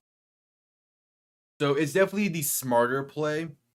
But with the 39-yard line, just push back 7 because of the hold. So it would have been a 56-yard field goal. Like, who could make that? He hit from 58 last week. Before that 58-yarder, his long was 56. It's like, well, yeah, it's the smart decision to just punt that one away and get it to halftime. Tampa does get ball to begin the half.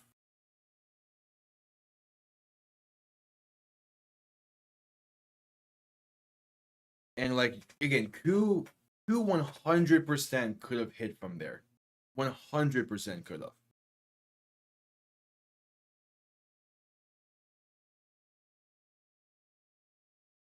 Yep, and Tampa just going to need this one to halftime with a 7-point lead and getting the ball back before the half. It seemed like Tampa wanted to run another play, but they got forced up the field. Yep, that's halftime.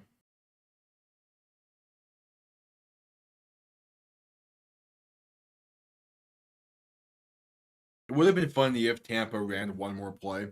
And they just snuck in another play there right before half, if they were allowed to. And they would have just caught Atlanta sleeping because they thought they were just going straight to halftime. But either way, that was a really good first half from both teams. Like, this game is a lot better than I thought it was going to be. I thought it was going to be a good, kind of tightly contested game. Now, this has been a fun game so far. And if there's Matt Ryan taking the field to be put into the Ring of Honor.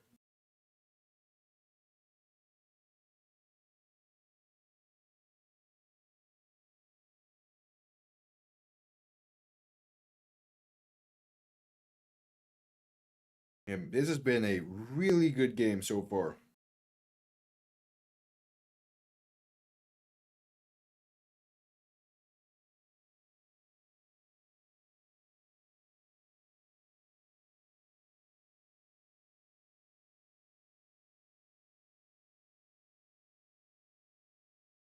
Man, oh man.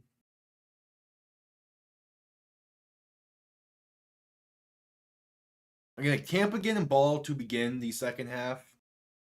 And especially with how their offense has been playing today, it's a big advantage. Like, they scored to begin this half. They have full momentum in this game. It was Atlanta's defense is going to have a tall task to have upon them. They have Matt Ryan, 14 seasons of solid play, including a season as an Indianapolis Colt. That was not so solid. But I mean, he deserves to be put in a Ring of Honor. For sure.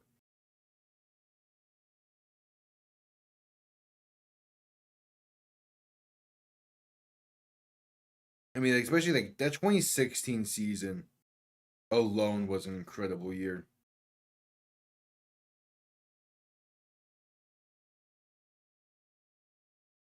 The Falcons tweeted out an image before the game that was like all the receivers that Ryan threw a touchdown to and the amount of times he threw a touchdown to them.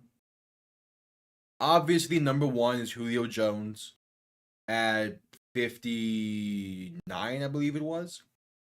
Then you had like 53 Rodney White, which kind of shocking, but at the same time, understandable. Rodney White was a dog for Atlanta.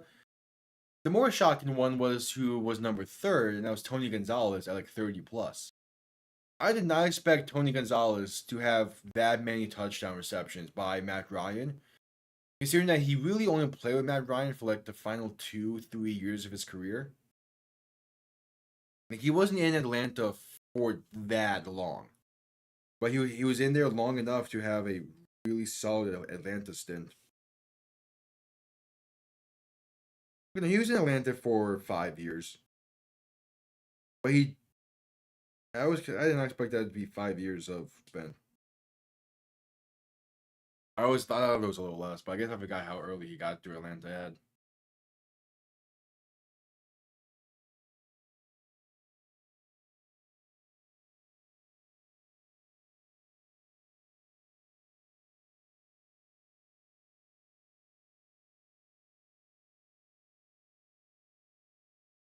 Yep, at halftime. But wait, both Baker and Cousins have been playing really solid tonight. I am shocked at the amount of times Atlanta has thrown the ball, but they've also kind of been trying to play catch up to Tampa a bit and like how efficient the offense is. and if they view the pass game is where they get the most efficient offense from, then I guess it makes sense. I could try to find it again. Yeah, I know the Falcons themselves sent it out. Let me see.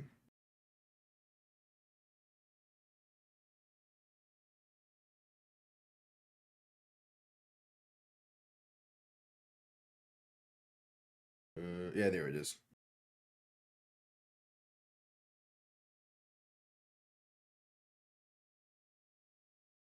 Yeah, I'll send it your way.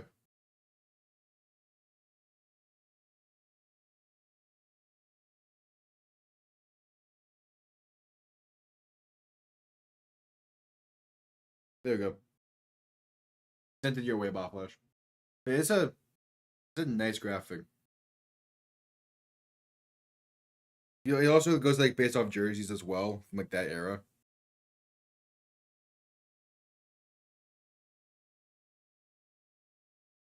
The Calvin Ridley's on there. Austin Hooper and Muhammad Sanu were tied for 14.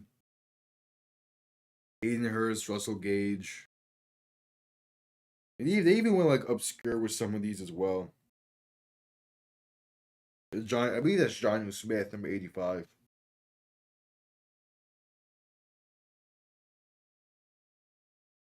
Oh, did you? I haven't. I haven't really dropped frames. Maybe on your end. It hasn't shown much on mine. If it keeps up, let me know, and I'll see.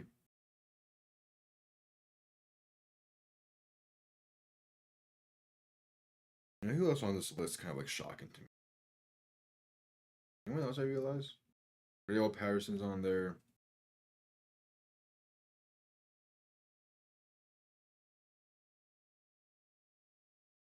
Laquan Treadwell and Devin Hester on there as well. Isn't this little graphic?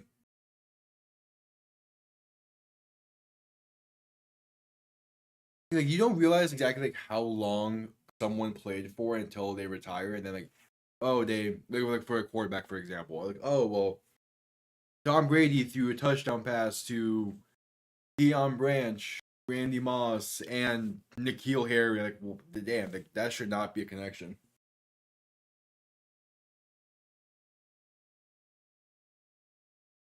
Or like going from Wes Welker, it was Wes Welker to Danny Amendola to Julian Edelman is a crazy like slot receiver stretch.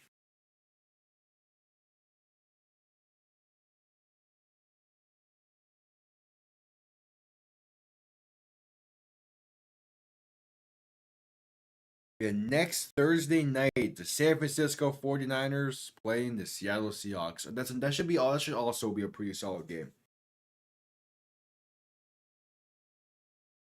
And yep, there's Matt Ryan taking the stage to be inducted to the Ring of Honor, but they're cutting to commercial. Yeah, he did. It is shown on the graphic. Mike Evans has now surpassed Michael Irvin for the 30th most receiving yards in NFL history. That is crazy that Mike Evans is only 30th on that list. I thought he would have been higher. Like, what do you mean he's only 30th for all time receiving yards leaders? He's never had less than 1,000 yards in a season.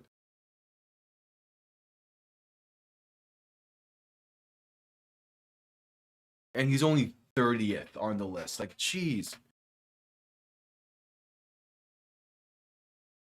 That man was, I think he was drafted. Was he 2013 or 14 draft? Because I know. No, I think he was the 14 draft. I'm pretty sure it was the same draft as Johnny Football.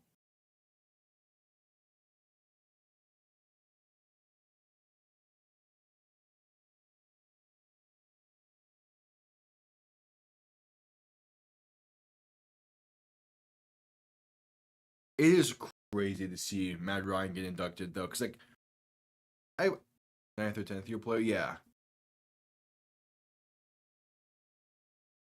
Like again, just when guys plays for as long as like Matt Ryan did, Drew Brees. Speaking of, when does Drew Brees get inducted to the Saints Ring of Honor? When is that happening? The fact that it hasn't happened yet is crazy. Like, when is Brees getting inducted? When is Big Ben gonna get inducted? When is Rivers gonna get inducted to the Chargers? I'm pretty sure Eli has been inducted to the Giants. If not, he's gonna happen soon. It won't? Why? Because like Brees, there's a good chance that Brees won the only Super Bowl for that franchise. Like he's a legend in New Orleans, and especially the time he arrived at for that city, and what he did for the community was like insane. Like it was beautiful.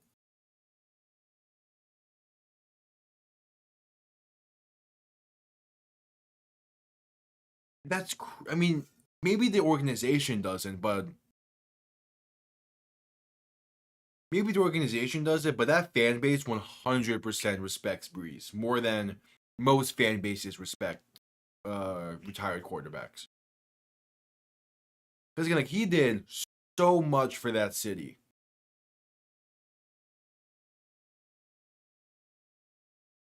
Again, like he arrived and brought hope to that city during the aftermaths of disaster for New Orleans. Like he 100% deserves the Ring of Honor.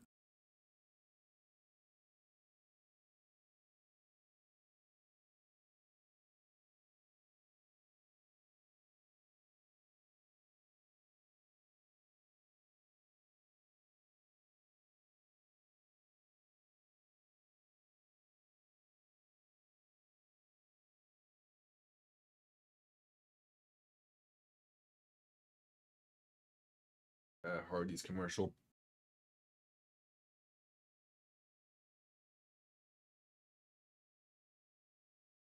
All right, should be coming out. Should be coming out of halftime shortly.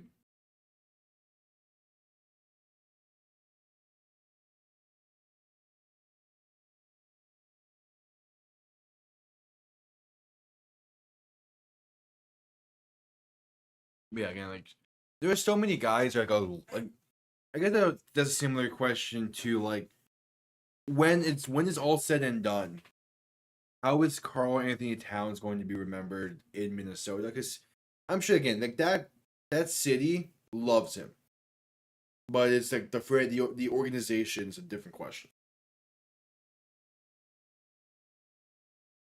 Clearly, is a different question.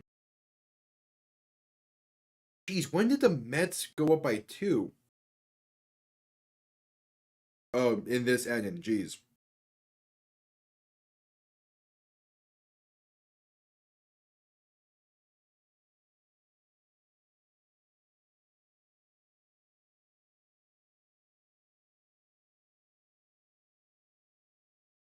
I mean, again, I don't follow baseball that much.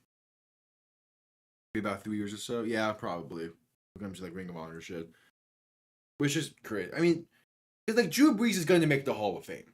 That I don't feel like it's a question. He's going to make the Hall, and I'm pretty sure he becomes eligible next year. He becomes eligible. Like he's going to make the Hall. That I don't think is a question. So can you really have someone make the Hall of Fame, but then not be a Ring of Honor member for the team they make the Hall of Fame as?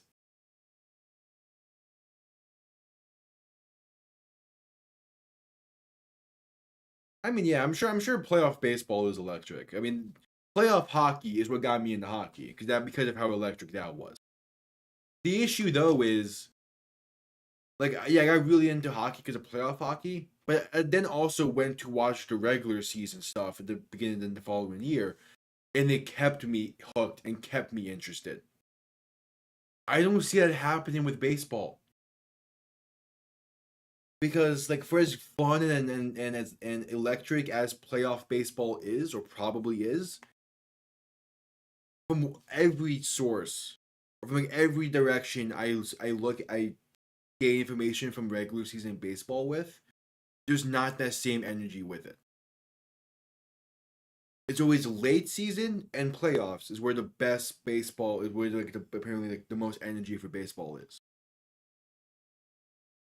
Like, if there's no need for me to watch the earlier games, I'm not going to be interested or entertained watching the earlier games, and I'm going to lose interest in the entire sport relatively quickly thereafter. All right, Atlanta going to kick this one away to begin the second half. This is going to be returned from about a yard into the end zone. And Bucky Irvin trying to has a lane. Oh, he had a lane. Bucky Irvin brought it up to about the to about the 37 all over the place for that one. So, again, Tampa's doing a great job also winning the special teams battles. Like, they're just all around, they're playing really well today.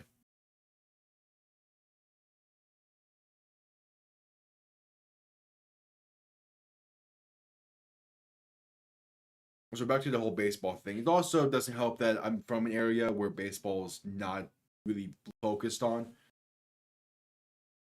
Mayfield, shotgun, back to his right. 2 receivers to each side. Man sent in motion from left to right. Baker going to hand this off up the middle and going to gain about 2 on the play for Rashad White. And Atlanta is saying they recovered a fumble. Atlanta is saying Tampa fumbled it and that they recovered. There's the line judge saying second down. That is true, Ball Flash. That is very true.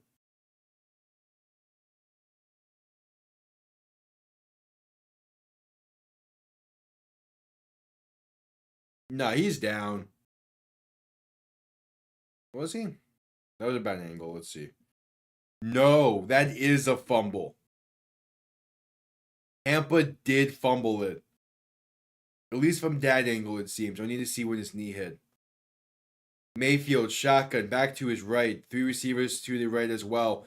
They get the snap off before any kind of challenge. Mayfield going to throw it over the middle and gain about 7 on the play with a flag down. Oh, Tampa might have just saved themselves.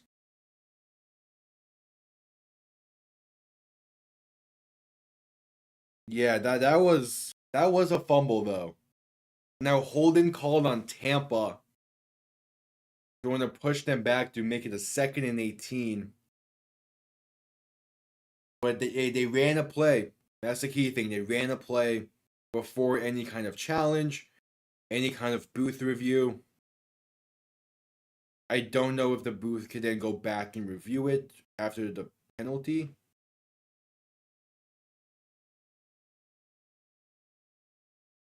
But Baker, shotgun, back to his left. 2 receivers each side looking to throw. Screenplay left side. And Rashad White going to get tripped up and brought down 2 yards behind, 2, maybe 3 yards behind the line of scrimmage. So a 3rd and long coming up. This has been a perfect opening drive for Atlanta. Like, legit perfect.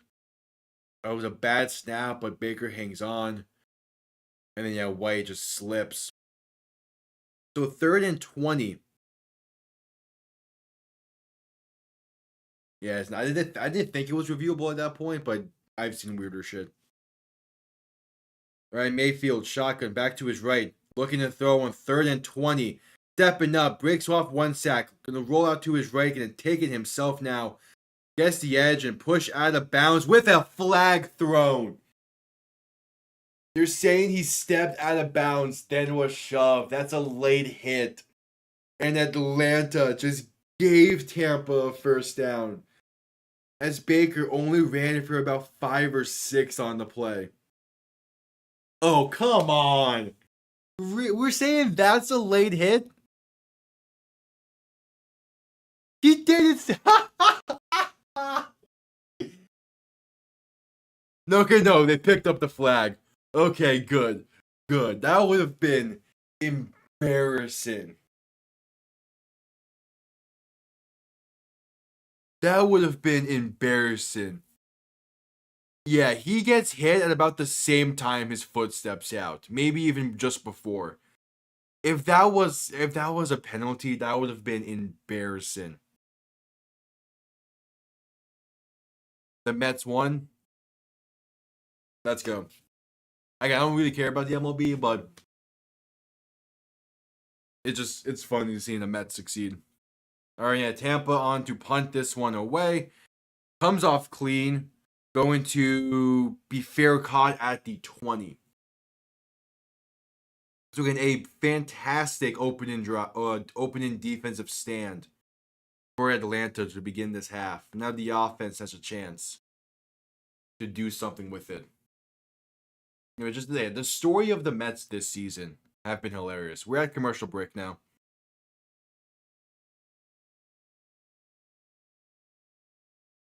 Yeah, because whole poor start, and Grimace throws out the first pitch, and all of a sudden they just succeed.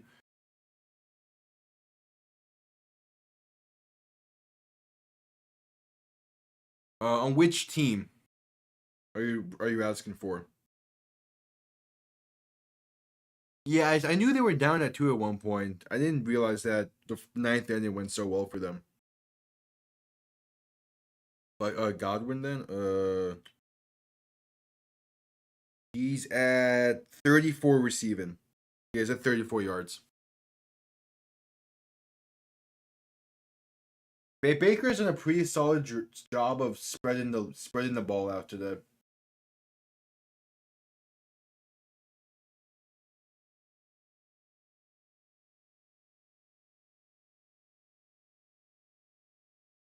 All right, episode commercial break here. Quickly use this time to say if you are new, subscribe, really appreciated. Leave a like while you're at it as well. Play by plays all season long, as many games as I can. Pretty much the goal. At least as many primetime games and as many Dolphin games. Hell yeah. Good shit.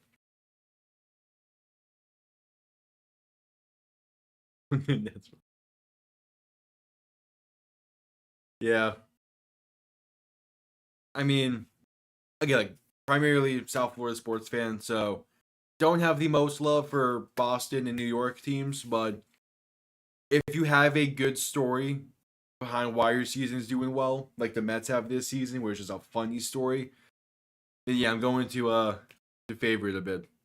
Or at least I'm going to like be glad that at least I'm going to like just laugh in your success.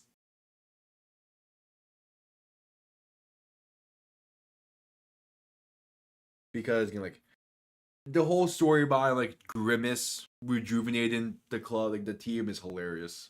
Like I want to see the Mets win the World Series, just so that way there's potentially a chance that Grimace gets a ring. Because again, that would be fucking hilarious. All right, Cousins under center, back behind him, going to play action, looking to throw. First player to drive, pass left side, going to be incomplete. And no flag on that play. Looking for Darnell Mooney. I don't know about that not being a penalty, though. I mean, come on. I mean, you can make the argument he slipped, I guess. But I don't fully know. Cousins shotgun, back behind him, two receivers to each side. Going to look to throw once again. And Cousins going to throw it right side, back shoulder, caught by Drake London, past midfield, up to about the plus 49. They're ruling it. Beautiful throw, back shoulder to Drake London. Beautiful throw, great spot on that ball. So at one point in the season, the Mets were, I think they were 10 and 24. And then Grimace threw out the first pitch of a game because there was some kind of like collab going on with McDonald's. Cousins toss left side, Tyler Algier going to pick up about 6, maybe 5.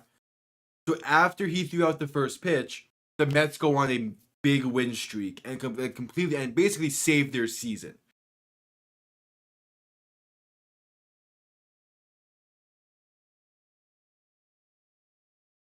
So yeah, that's all it is. And it's just hilarious that that's something that happened. and that Mets fans still use it as like, damn, our season really got saved because of Grimace. Again, like, I don't follow baseball, but when I do, it's the memes.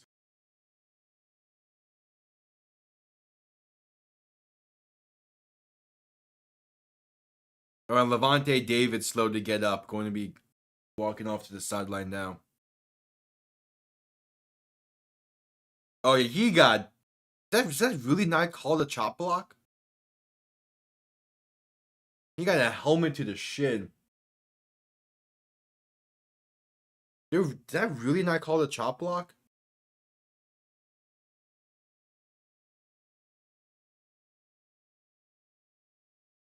Because that was the center of Atlanta going for the shins of Levante David. All right, Cousins in shotgun, back behind him. Two receiving options to each side. And there's a flag pre-snap. Atlanta going to be pushed back due to false start.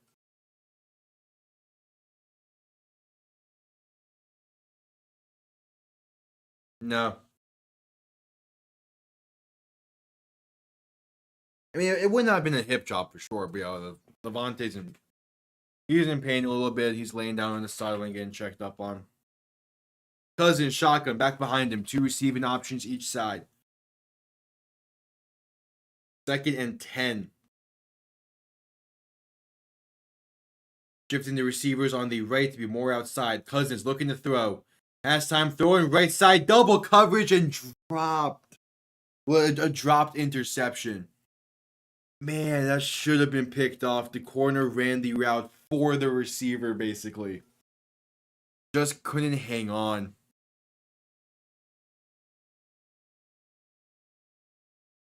Man.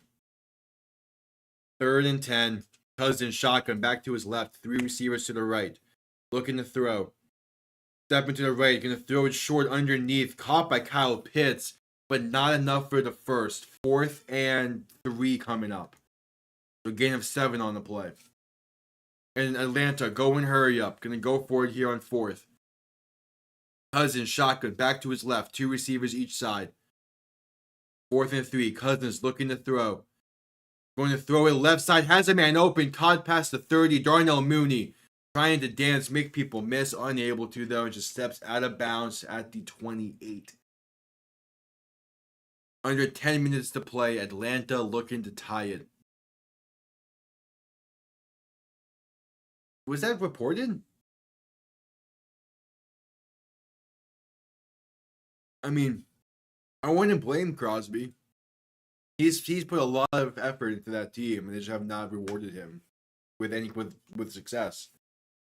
Like he is giving his all for Vegas on the defensive side. I know he's hurt right now though, so even if he wanted out, it's not like they could trade him. Cousins quick pass right side bubble screen. Darnell Mooney going to gain about 2 on the play. 2nd and 8 coming up. I mean, they're still they're not even sure if he's going to be playing on Sunday. I mean, like, I don't get why. I mean, I kind of get why people like Devontae Adams and like Max Crosby want out of Vegas. I get it because they're up there in age. Who knows how much longer they have in their careers, and they want to win it. They want to win a ring. But Vegas has a relatively bright future at this point, so I don't fully get it. Cousins shotgun looking to throw in 2nd and 8. Quick pass right side caught. Going to be a gain of about 10. Maybe ruling a gain of 9. Either way, enough for a first down. Kyle Pitts on the reception. Because I get why I get why people would want out of Vegas. But at the same time, like they just spent a bunch of money to bring in Christian Wilkins to pair with Max Crosby. I just don't see them getting rid of him anytime soon. Cousins play action, throw left side, screenplay for Ray McLeod. Going to gain about 2 with flags thrown. Might be pushing Atlanta back. Yeah, Vegas is a relatively young team. The main issue is they don't have a quarterback of the future. They have Gardner Minshew, who I'm pretty sure they signed to a 2-year deal. So that's a pretty solid bridge option. So where you have Minshew play this season, then you either draft a guy or you roll again with AOC, and then you see kind of what next season looks like. Ineligible man downfield is a penalty that will be declined. And offensive pass interference on Atlanta, that one will be accepted and push it back. Yeah, he is pretty forgettable. But it's like, again, it's the whole Vegas is in that weird middle ground where no one really knows what their future looks like, but we just know they have a future. And part of it is we don't know who the quarterback of the future is. Cousins shotgun back to his left, 2 receivers each side. Going to hand this off up the middle for Bijan Robinson, who's going to gain about 6 on the play. So a 2nd and 14 coming up. Just about. But again, it is also like for a guy like Max Crosby and Devontae Adams, it is that uncertainty of what is the future going to look like here, why they want out. If Crosby even does want out. I haven't seen those reports yet.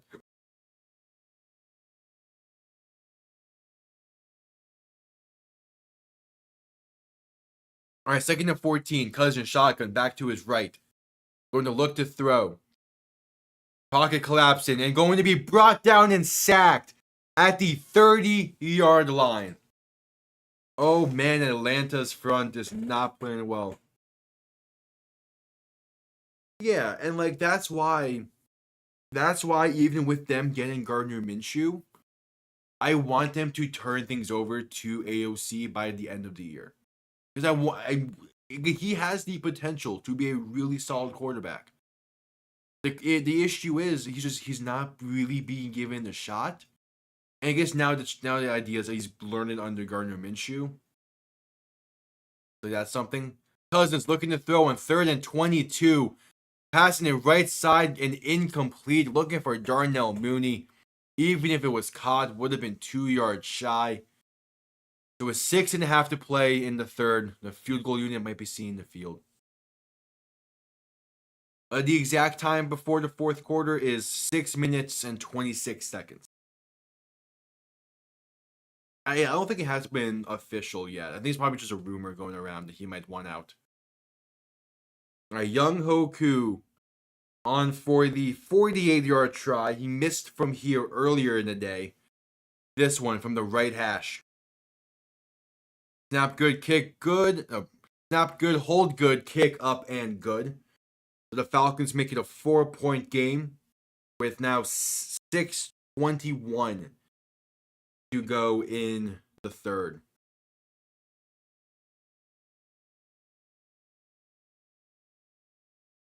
That is true. Is the other no? Is it the other side? No, because he missed those kicks in the first quarter. So this I constantly forget how switching sides works for the field. It's the side you go on in the first quarter is the side you go on in the fourth quarter, right? Wind at his back now. Shut up. The roof is closed today, okay? It's closed tonight.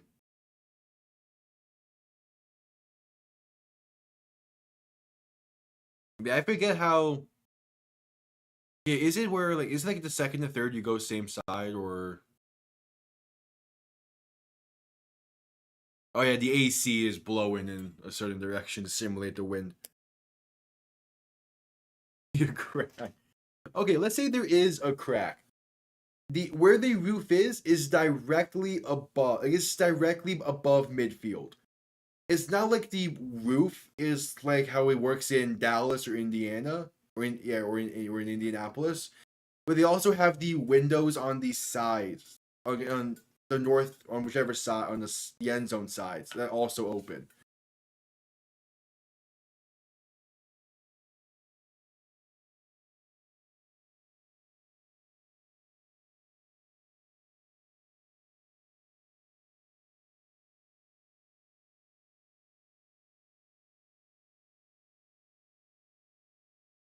We're at commercial break.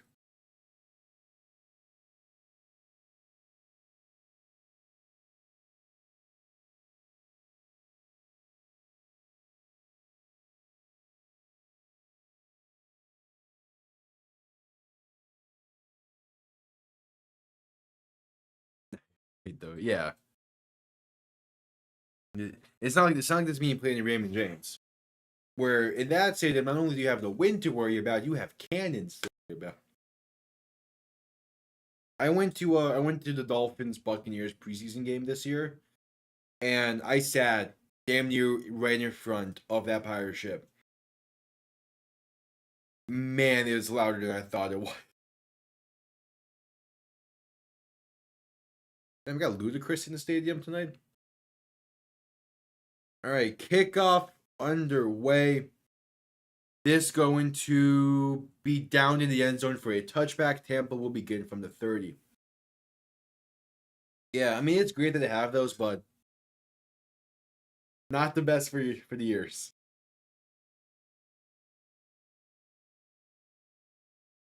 Yeah, exactly. The blast charges. It is a really nice factor, but yeah, if you're gonna go to Raymond James Stadium, I would recommend not sitting right in front of it or in those sections in front of it. All right, Baker shotgun back to his right. Two receivers each side going to fake the toss right, pass left side. Caught by Chris Godwin. Pass midfield and fumble it. He fumbled it, but Mike Evans seems like he fell on top of it at the 49. Does Paycor really have that kind of stuff? I mean, I always prefer sitting in like the upper levels anyway, because I get to see more of the field. That's a beautiful peanut punch. That's been one thing with this season that's been better than most. And that is the quality of peanut punches. Baker under center, back behind him. Going to play action, looking to throw. Pass right side, caught by Godwin. He's going to gain about 10 on the play. Might be ruling it at 9.5. Do any away end zone part of low level? Do they really? I did not realize that. Okay, good to know. Good to know.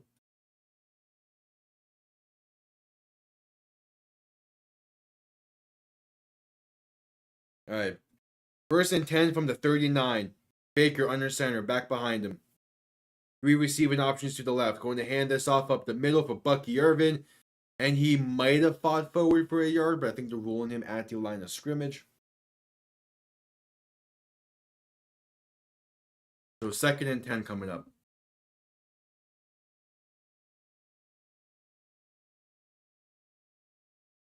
Jeez. I mean, going to games live are already loud as hell. Adding those blast charges do not help. Baker shotgun back to his left. Going to look to throw in 2nd and 10. They're going to step up, avoiding pressure. Going to keep it himself up the middle. Breaks 1 tackle, fighting forward. Going to be brought down after 9.5, maybe 10. But really nice bit of running there from Baker to make it a 3rd and short. Through the gaps in the back of the spines. Interesting. But why? Like again, Tampa, it makes sense. They have the pirate ship and everything. And around left side, Chris Godwin going to pick up the first while bulldozing his own receiver. And there's now a flag down. Might be calling it unnecessary roughness on Atlanta. And look back to see if they were fireworks. Yeah, but I mean, what? It's supposed to simulate how, like, it was supposed to simulate. You have the pirate ship, makes sense there. Elephants now, it's really. Oh yeah, that one's unnecessary roughness on Tampa. On Atlanta. Yeah, he steps out of bounds, then gets shoved down into the ground out of bounds. So attack on 15 to the end of the play. But really, they're supposed to simulate elephant noises? Damn. I mean, I guess that makes sense, but with blast chargers? Elephant blasters? That is. Could you imagine if Buffalo guys would make sense to have it for like Stampede Chargers. But imagine if like the Giants had blast chargers go off after touchdowns, and it's supposed to simulate like the Giants taking steps. Like that's come on. That's oh my. Baker shotgun back to his right. 3 receivers to the right as well. I mean, yeah, I guess it's supposed to be like poaching and shit. Gonna hand this off up the middle and go into lose maybe a yard on the play with Rashad White. I mean, like at least the Patriots, they use blast chargers. They use blanks for the muskets because that makes sense because they have like people dressed up as like Patriots and Minutemen on the sideline of each end zone. So like, that makes sense.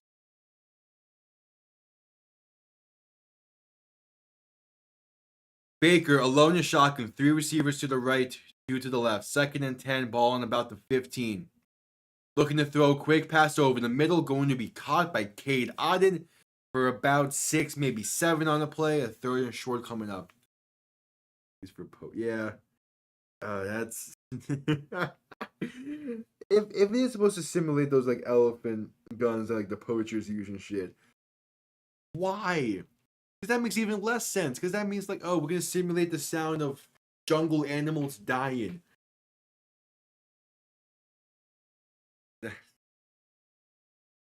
Oh man, I they probably just use it's probably more so like actual fireworks for when since he wins. Baker shotgun back to his right, 3 receivers left, looking to throw. Gonna step up, trying to avoid pressure, but brought down back at the 15. Oh, and he's a little slow to get up. Feeling out that red leg. Might have got rolled up on a little bit. So yeah, Baker gonna be gingerly walking towards the sideline alongside Chris Godwin and Mike Evans to his shoulders now to help him a little bit. Or they just talk him over. He just tries to step up. Oh, come on! Once again, basically a hip drop tackle that does not get called. They haven't called a single hip drop tackle this season. All right, the kick is up and good. Tampa retakes a 7-point lead. But that was the clearest. I think that might be the clearest like swivel hip drop tackle we have seen this season. And nothing. Like, come on. You made so much emphasis in the offseason about banning the hip drop tackle, only for it to never be called. Like, jeez, man.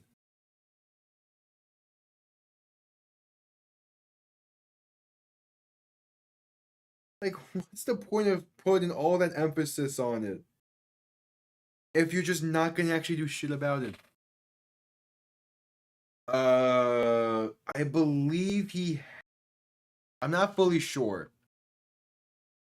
No, I think the closest he came was picking up the fumble. I don't think Evans has a reception in this half yet. Godwin has. Godwin has caught the ball this half. Mike Evans hasn't. At least I don't believe so.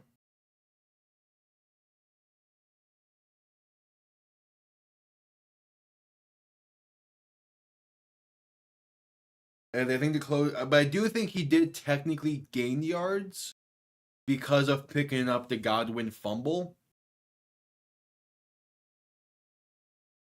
Godwin's now up to 64.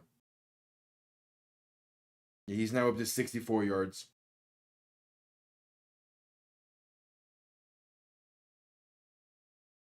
Yeah, that's fair. They're both really consistent and really solid receivers that were very similar in numbers.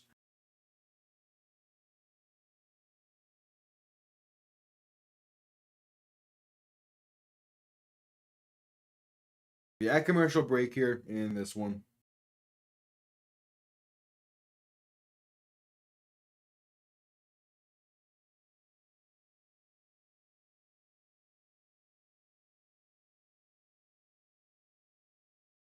Yeah, they're very similar as well. Again, they're both really solid receivers. Like, are really impressive to watch and have really have their moments. Because like when one has a great game, you know the next one's going to follow suit. Okay, I think that could happen. It depends on it more so depends on Atlanta at this point. It more so depends on Atlanta because if they can keep this close, then I can see it happening. If they can't, kickoff underway. Going to be down in the end zone, for a touchback. Atlanta will begin from the 30. Now, both of these teams having place names that end with it's confusing the shit out of me for no goddamn reason. Like if Atlanta can score in this drive, or at least they get a field goal of some kind, like if they can force Tampa to keep having to play like full level, I guess you can say.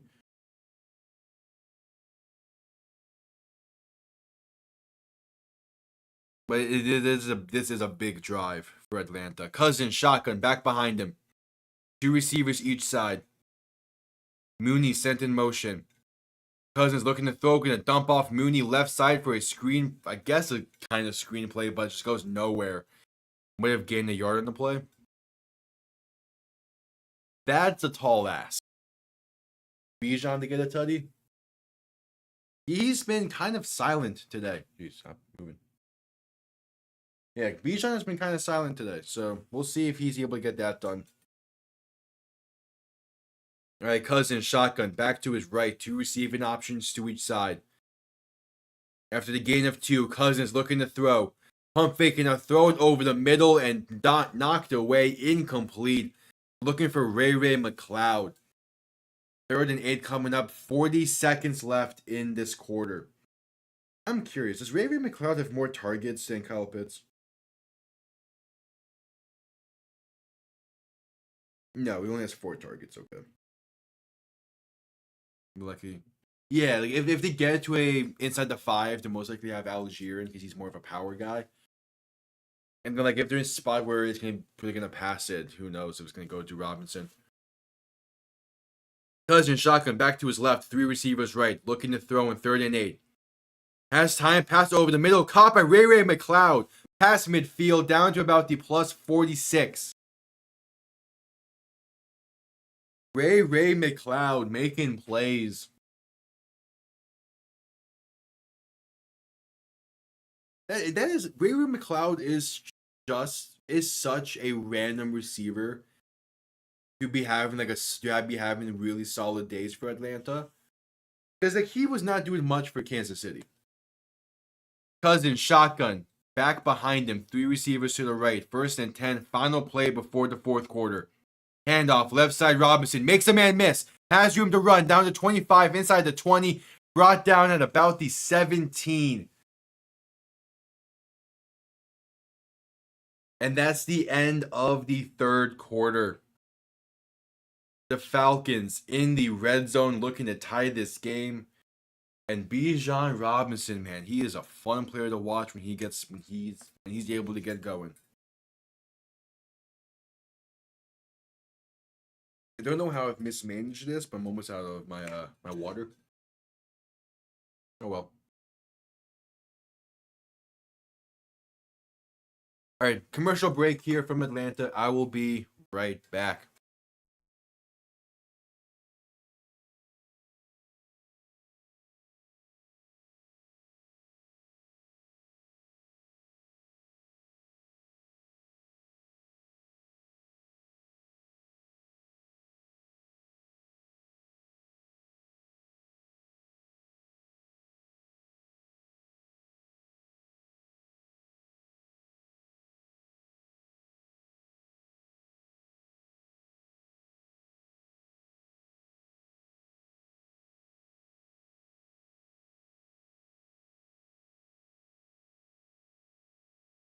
All right, be back.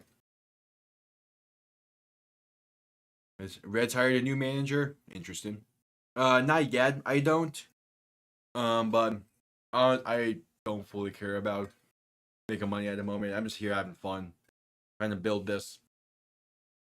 Slow steps, one step at a time, and all that.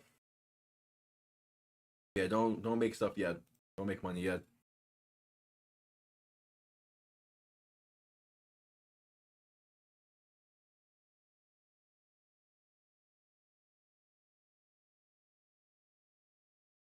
Yeah, I mean, all this is just fun. Yeah, it was always the case in years past where I would watch like all the primetime games and all like as many games as I can during the week, just for the fun of it. As I love watching football, I love football in general. So I figured for this season, I would say, fuck it, might as well just start doing all this. And it really started with the UFL in the spring, and that as a way to like warm me up for the NFL. It'll come in time, Ball Flash. It'll come in time. Okay, I think it's 500 subs for what you get to unlock super chats and all that, and then it's 1,000 for like video monetization. I'm not in any rush. I'll get there with time when it happens.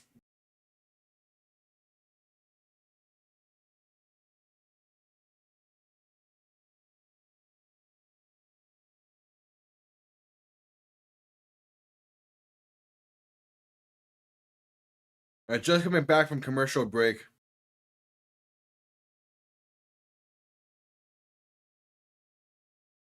Cousin shotgun back behind him. Two receiving options each side. Going to hand this off left side. Bijan Robinson has a lane going to gain about 5, maybe 6 on the play. Either way, up to about the 16-ish. Oh, the Blues win an OT. Hell yeah. Yeah, these are the final preseason games for the NHL.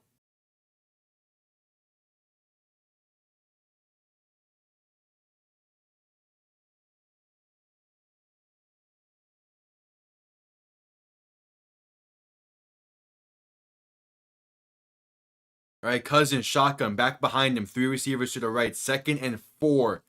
Ball on the 12. Going to hand off Bijan left side once again. Going to gain about 3 up to. Then a gain of 2 up to the 10-yard line. Yeah, tomorrow's the first regular season games for the NHL, which is weird because the Panthers don't play until Tuesday for their first regular season game, I believe, despite being the Cup champs and everything. Oh no, they play Saturday, but it's a road game. That's what it is. Oh, and there's a Tampa play a little slow to get up.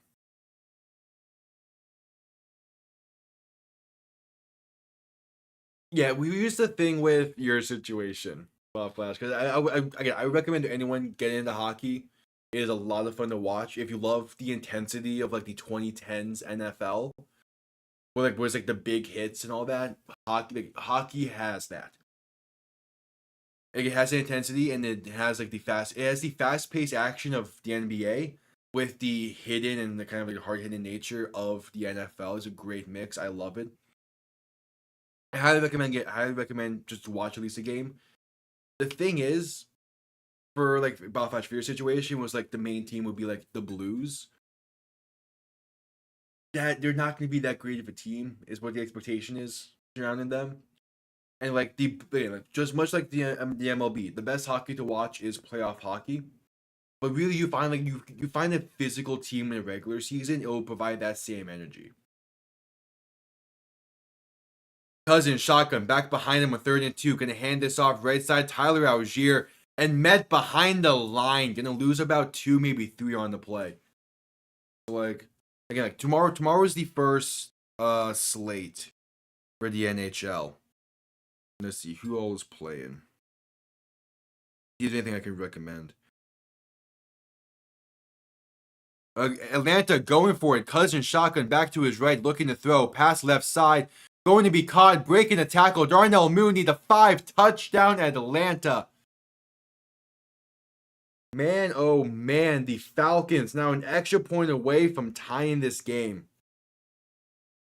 So the issue with tomorrow, the game I would recommend is a 10 p.m. EST game, Edmonton and Vancouver.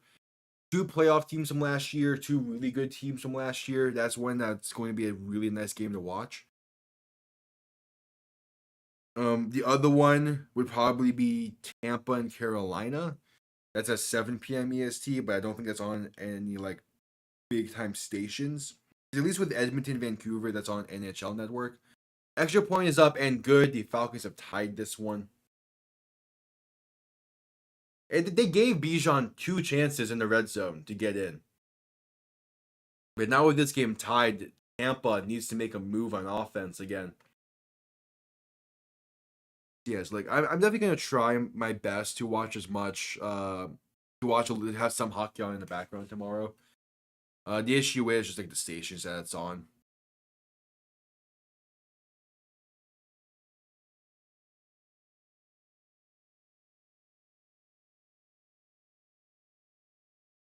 That commercial break now. Hold on.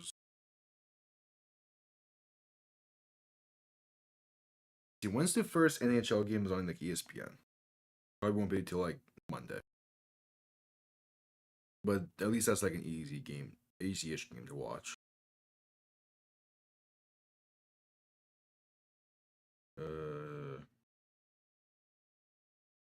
Damn. Oh, is the first hockey game on ESPN? Okay, no. The Blues in Seattle play on ESPN is the first game there. Yeah. I mean, but again, like hockey is their sport. I get it. So Tuesday, probably. Yeah, because Tuesday next week. So in like 5 days is when the Panthers play on primetime. They play their second game against Boston. So a big time rivalry, but should be a fantastic game. That one is one I definitely recommend. Because it is two physical teams that want to kick each other's asses because of past beef.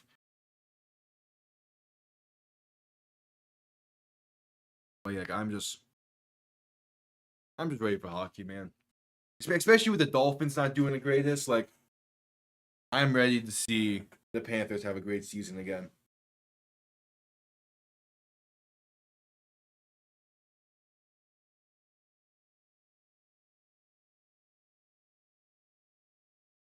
Yeah, the Blues have one cup ring from 2019, if I remember correctly. And even then, that ring was like not necessarily a fluke, but even then, like they were the Cinderella team for that year. But like, I don't know, I'm trying to, when it comes to, I'm trying to think of like, it all kind of depends on what kind of fan base you want to join, I guess. So like, kind of what team you want to begin root for. Kickoff underway, going to bounce out the back of the end zone for a touchback. Tampa will begin from the 30. It's like I would definitely recommend trying to find a team that has a good shot at making the playoffs. That way, like if you have a rooted interest during playoff hockey, it's going to make playoff hockey that much more better. What is already a great experience to watch.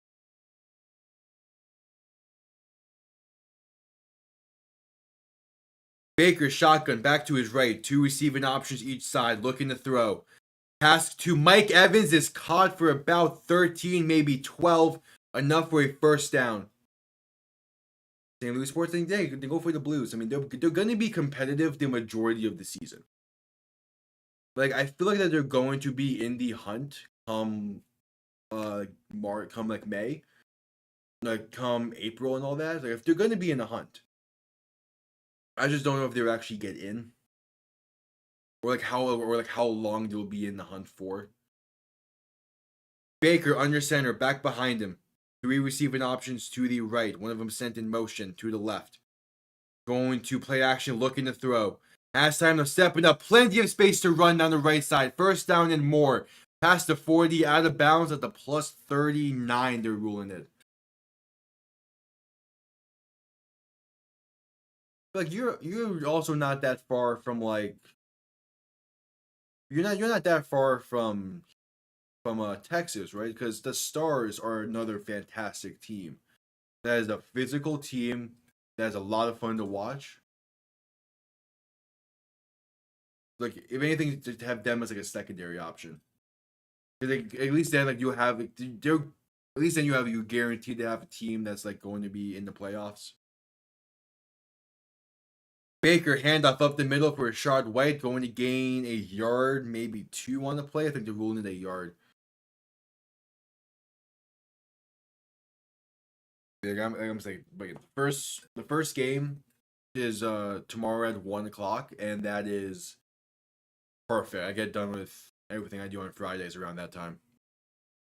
That is very fair. Yeah, that's fair. I don't blame you for that. So yeah.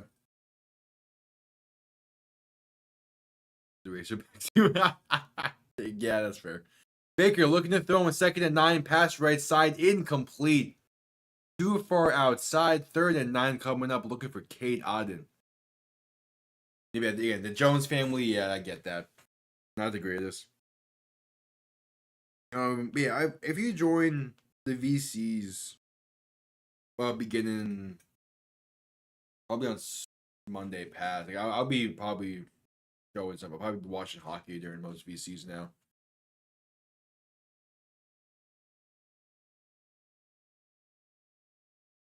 All right, and there is a stoppage of play. Pretty sure Tampa's calling their first timeout of this half, right before a big 3rd and 9. Yep, Tampa calls their first timeout.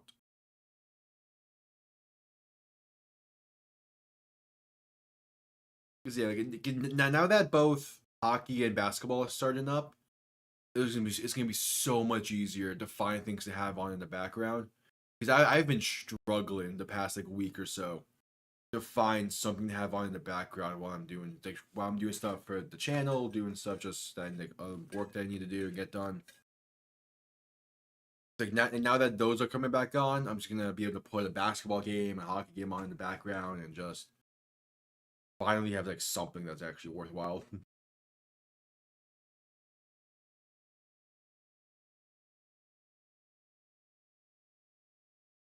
All right, 3rd and 9. Need to get at least a few on this to make it a reasonable field goal try. Baker and shotgun back to his left. 3 receivers to the left. Looking to throw. Going to step up, escaping pressure from 2 defenders. Going to take it himself and gain up to about the 35, so about 3-ish. Going to make it a more reasonable field goal try, and even more reasonable go for it opportunity. Well, this is gonna be a tough decision to make for Tampa then, or for Tampa now. I mean, Atlanta, good job getting the pressure in. Again, Baker's pocket presence has been fantastic this season. All right, out comes the field goal unit. 10.5 to play to make it a 3-point game from 53 yards out, left hash. Kick is up, and it's right down Broadway. 30-27. The Buccaneers take the lead. Anaheim and St. Louis are the only teams I would like in hockey. Okay. Anaheim is a younger team that kind of has a future, but at the same time kind of doesn't. Because one of those like key future players either was traded before the deadline last year or has been wanted to get traded. And then St. Louis is in limbo. They're kind of in a limbo state where like they could be really good or they could be competitive, but they also could just not be. And like that's the issue for a sport like basketball and like hockey, or even in the NBA. A sport that has that many games before playoffs come around is definitely a lot tougher to get into if you don't have a team that is also really solid during a regular season. Because like you're really gonna sit there and watch 80 like for example, for me with the baseball, I'm not gonna sit there and watch 162 games of the Marlins. Like that's just not gonna happen. I would be lucky to. The Marlins would be lucky to have my attention for 30 games in a season, if that. When they become decent again, they'll be lucky to have that.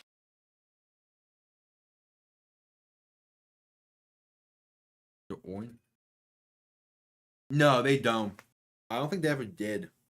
They might have like way in the past, but no, they don't have one. Yeah, because Syracuse would be a weird spot for a pro team in general.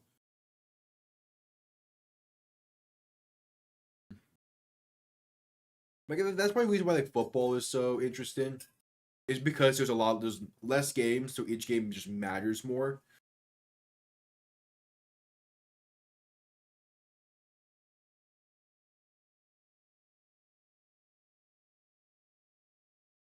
So like in basketball, hockey, like games sports that have like 80 plus games, it's like okay, we're 5 games back with a month and a half to play, let's say. Well, in a month and a half, you have like 20 or so games. So like I could see this game going to overtime. It depends on how this Falcons drive goes. I can see this going in a half into overtime. Kickoff underway. Going to be out the back of the end zone for a touchback. Atlanta will begin from the 30. The Rangers specifically, though, yeah. The Rangers, the Islanders, the Devils. Yeah, that's fair.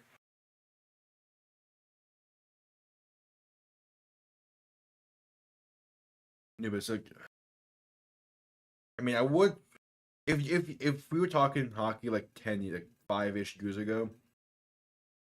Yeah, like 5, 7, a good chunk of years ago. I would say the Penguins would be a good team to follow, but not much anymore. They're slowly on the decline. Cousins under center, back behind him, man center motion from right to left. Play action. Going to look to throw, quick dump off Bijan Robinson left side for a screenplay. Going to get to the 35, a gain of 5. Mike Evans had a reception. Nothing from Chris Godwin. Nothing new from Chris Godwin yet. Yeah, that too. You all that too.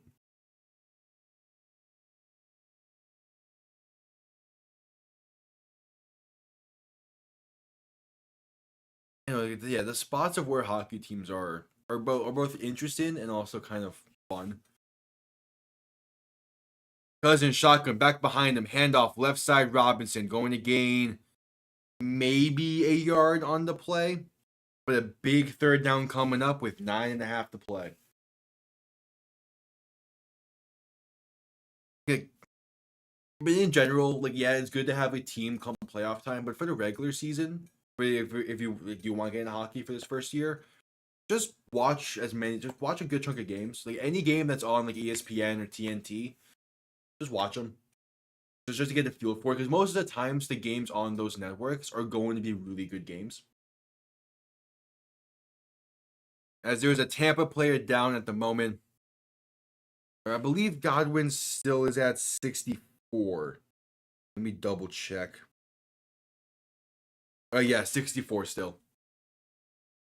Yeah, Red Wings. I feel bad for Red Wings fans because of how last season ended.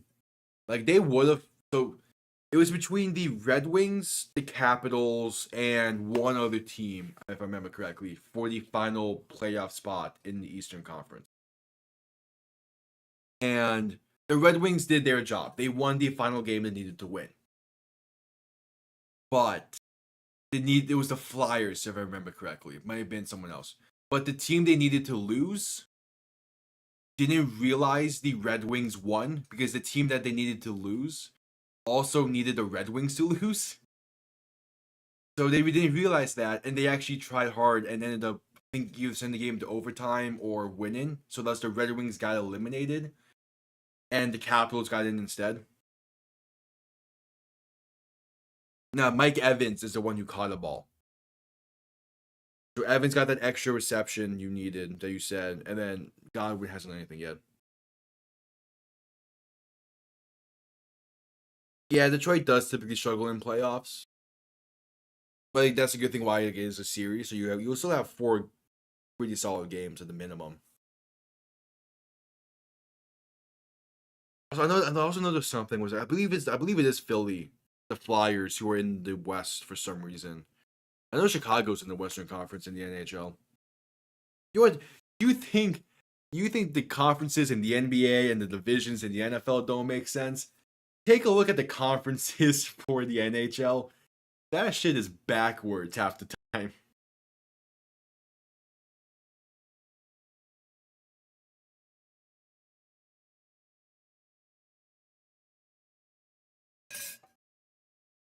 There's about 9.5 to play in the game.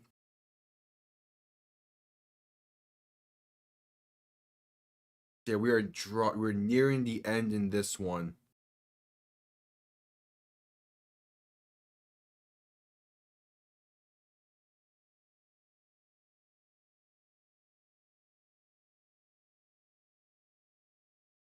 And Atlanta has the ball looking to tie this or potentially take the lead.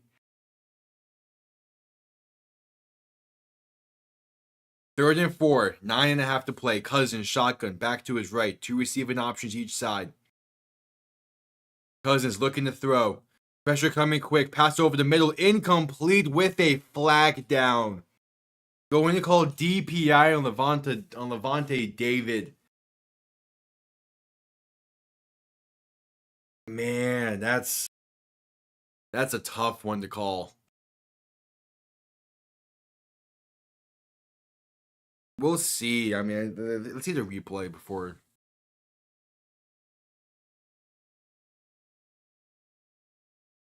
It's an easy call. Yeah, I was thinking like maybe should have been illegal contact instead, but either way, it's a first down. It's a first down for Atlanta. It all depends on what happens on this drive, and when this drive ends. Yeah, he definitely impeded a route. Like, I would imagine that Godwin is going to have more. He's definitely going to have more opportunities to get the ball, and logically, like he would be logically he should be able to get at least one more target. Algier handoff right side, gain of 2. Okay, we'll see.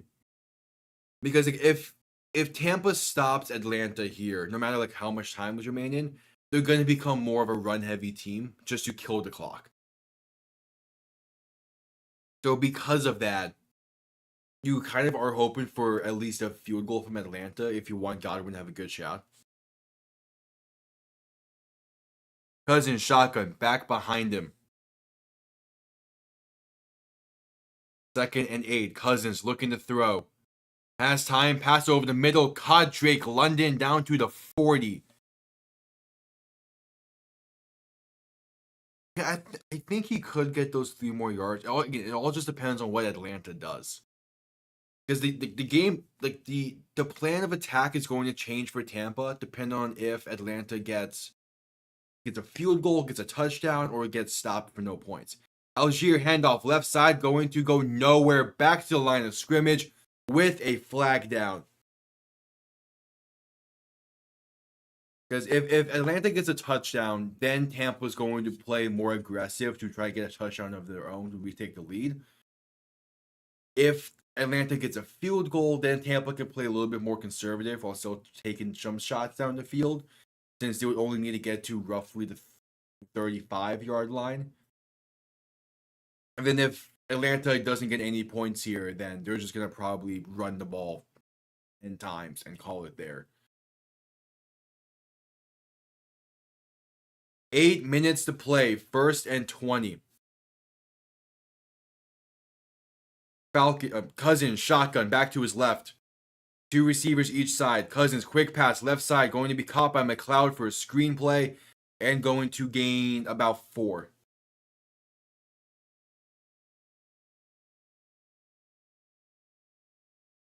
I would say I don't fully like that Atlanta's kind of playing. I mean, I get that they're playing this kind of like just get field goal range mindset. Thank you. I appreciate that. I really do.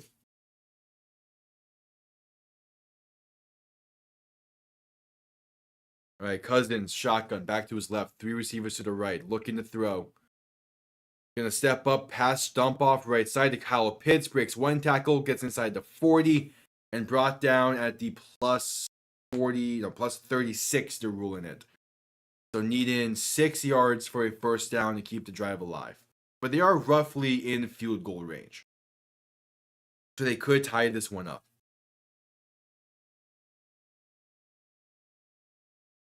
All right. Again, Atlanta going a little bit of hurry up. Cousins, shotgun, back to his left. 3 receivers to the right. Leading the 30. Tampa, send in pressure. Gets picked up well. Cousins throw, left side, wide open. And dropped. Oh, he had 10 yards of space at the 15. And he just couldn't hang on. I think it was Darnell Mooney. That's a gut puncher. Off his chest.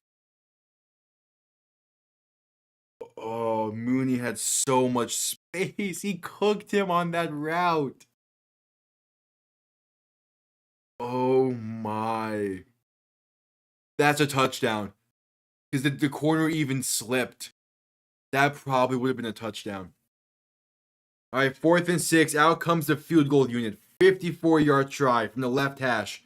The kick is up and blocked. Tampa blocks it. Holy, 6.5 to play. Tampa was coming close to blocking kicks all night. They finally did it on that one. They blocked the game-tying kick. There's still a good chunk of time left. Like, there's still 6.5 to play. Tampa is still not going to fully go full-on conservative style just yet. They still probably will mix in some screenplays, some passes here and there, but for the most part, they will also be running the ball a bit more. But yeah, what a game. It is really only his 3rd ever blocked kick. I mean, that makes sense though at the same time. Like, it's shocking, but at the same time, like the way his kicking style is, like it doesn't come with a lot of blocks because he kicks it so quickly, only taking the 1 step. Yeah, this game, I was not expecting this out of an NFC South matchup. Jeez. Yeah, it definitely does not happen a lot for him. Because again, like we've talked about it before while doing Falcons games. His kicking style is so unique, and it gets him, and it allows him to get the ball, to kick the ball quicker. So yeah, it doesn't get blocked often. But man, Tampa, holy hell! All right, 6.5 to play. A touchdown drive goes a long way to sealing this one. But I gotta at least start focusing on killing clock. And yeah, I didn't fully get to it, but yeah. It did feel like Atlanta was playing for the tie a bit on that drive, and it did not work as expected. So it's gonna be interesting to see kind of how they step, like kind of, now they desperately need a defense to step up. In a game of which the defense has not been playing well for either side, per se.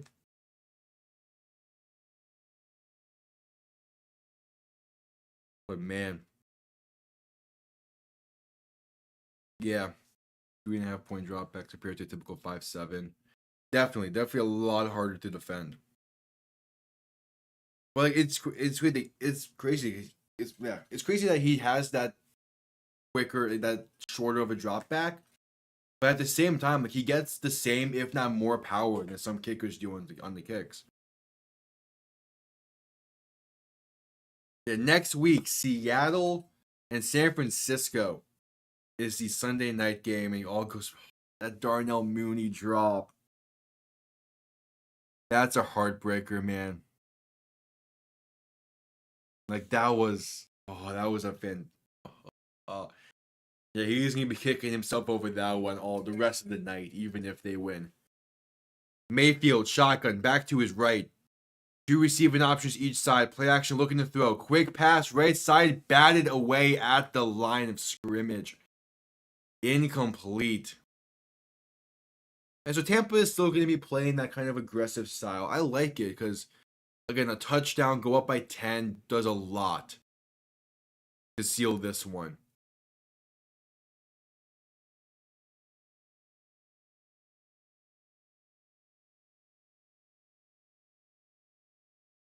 Missed 2 field goal attempts in each of last 2 games against Tampa. Jeez. Gonna hand this off left side, Rashard White, and going to bounce off one defender and gain about 7-ish on the play. We'll see. That first pass of this drive was to Mike Evans, but batted away at the line. It was like in moments like this, where it's late in the game, a close game, Mayfield's gonna go to whoever he feels most comfortable and most reliable with, and that could easily just be more so Mike Evans. You can do like super chats and stuff, but I don't have those options right now. Not yet. Yeah, just started. Mayfield gonna keep it himself on 3rd and 2. Gonna get the first down and slide down at the 43. Yeah, that's true. Yeah, he has a powerful leg, and he actually comes in. It's just the debate of like, what do you favor more? And the thing with Justin Tucker. There we go. Think of the Giants player for a second. The thing with Tucker is he has a great leg, and he normally is really accurate. But for some reason, this season, the accuracy is just not there for him. All right, 1st and 10. Mayfield under center, going to hand this off up the middle for Bucky Irvin, who's going to cut back towards the middle. Pick up about 6 on the play, under 5 to go. Clock ticking. Yeah, they saw how dangerous that first pass was, with it nearly getting picked off at the line and batted away and all that, and they've shifted their focus to just killing clock and winning the game. Yeah, Tucker is up there in age for sure, but I mean, for a while he was the only kicker to miss from 50 plus this season. That's kind of absurd. Play action pass, going to quick pass it left side for a screenplay for Bucky Irvin, and going to gain about 4 on the play. Screenplays, man. And I mean, the thing is, like, a wide receiver screen is risky, purely because of the space between quarterback and receiver. Whereas something like the halfback screens are safer because you can more safely throw it into the dirt if it's broken up. 3rd and 2, Mayfield under center, back behind him. Going to hand this off up the middle. Rashard White pushing the pile. He's going to get 3 on the play, enough for a first. Yeah, gamble responsibly as well. I don't show the game. I also don't have audio of the game because the NFL can be really strict with the broadcasting rights, with the broadcasting of the games.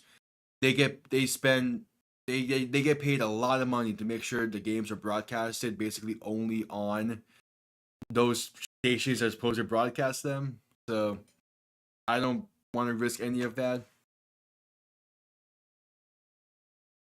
Yeah, that's why I don't show the game. I don't have audio of the game because both the NFL and those broadcasts and those channels, yeah, you get really strict.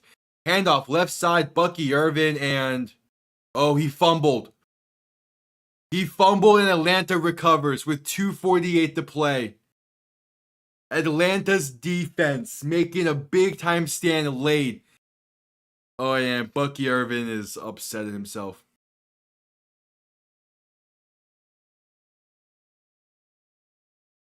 Bucky Irvin.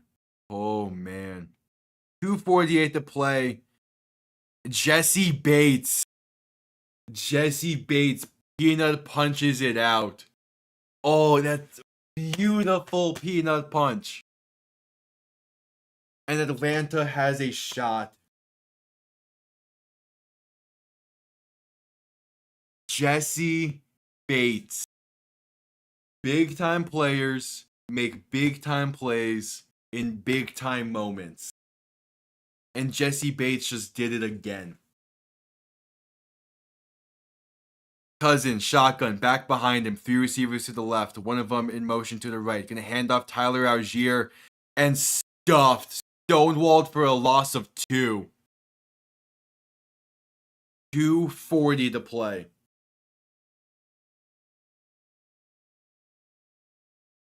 And Atlanta going hurry up. Cousins, shotgun, back to his left. 2 receivers each side, looking to throw. Has time. Now going to be sacked back at the 15. Maybe rolling it to 16, but Tampa's defense now making back-to-back big-time plays.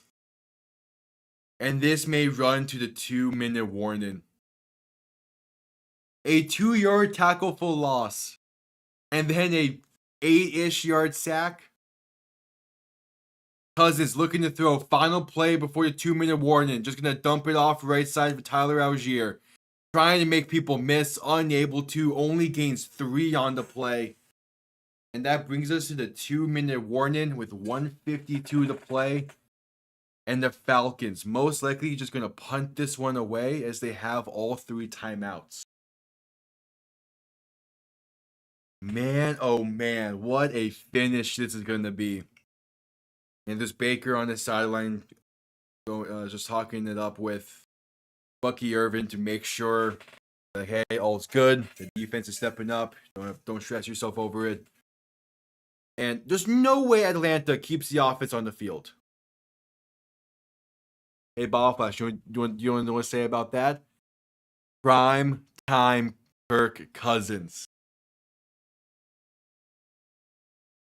Happened in the KC game on Sunday Night Football. Happening again tonight. For as good as Kirk Cousins can be, like he was tonight, when you need him most during prime time, doesn't always go the greatest.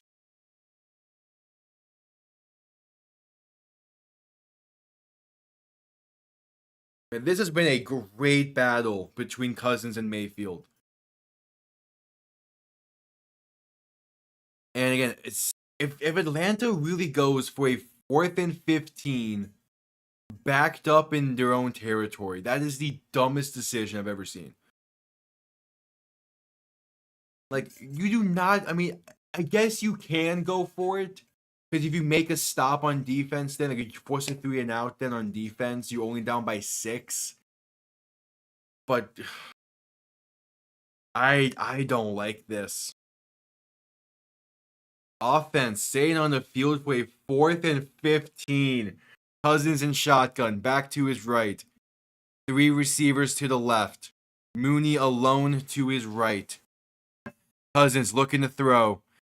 Has some time, pass right side, picked off at the 35. It is picked off. Levante David returns it to the 27. Man, oh man. Tampa's defense. You had Atlanta's defense saying, "Yo, we made the play of the game. Let's get it." And then Tampa's defense wagging their fingers saying, "Not on, not yet." Man, oh man.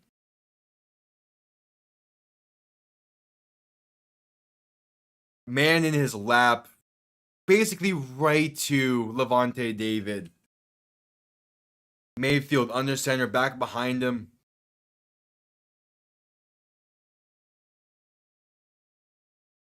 And they're going to hand this off left side, Rashard White, and going to be brought down for a loss of about 3. And Atlanta's going to call their first timeout.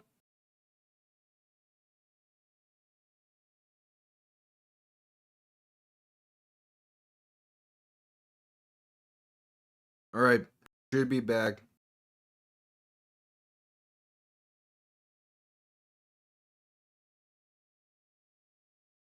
Should be all good. The second down play gets negated due to a holding penalty. So it'll be a 2nd and long coming up. On a play where they also missed a face mask. Yeah, this was because The internet was fucking up on both the stream laptop and the game laptop, so that was fantastic. Yeah, that's a clear holding on the rookie from Duke. Now a 2nd and 23. Mayfield under center, back behind him. Man sent in motion. Going to play action, looking to throw. Dump off left side for Rashad White. Trying a screenplay that goes nowhere. A loss of about 1 on the play. And Atlanta is calling their second timeout. You need yards. If you're Tampa, you need about 10 yards. You need about 10 yards just to get field goal range at this point. But you desperately need yards of some kind. Evans was open, but the issue is it was a screenplay. Like, you desperately need yards, but at the same time, you want to make sure you make Atlanta call that final timeout. It's a 3rd and 25. And this is it. If Atlanta somehow gives up 25 yards, the game is over. If Tampa gets roughly 7 or 7 plus, this can become a 6-point game. Mayfield under center, back behind him, 3 receivers to the right. One of them sent in motion, handoff up the middle, Bucky Irvin, and he's just dancing there, gonna get up to about the line of scrimmage, maybe a gain of 1 on the play. And Atlanta calls their final timeout. I don't think this is field goal range. And even if it is like on the outskirts or like barely is actually field goal range, you have to just punt this away and pin them deep. Like, you cannot kick a long field goal here. You need to just pin them deep.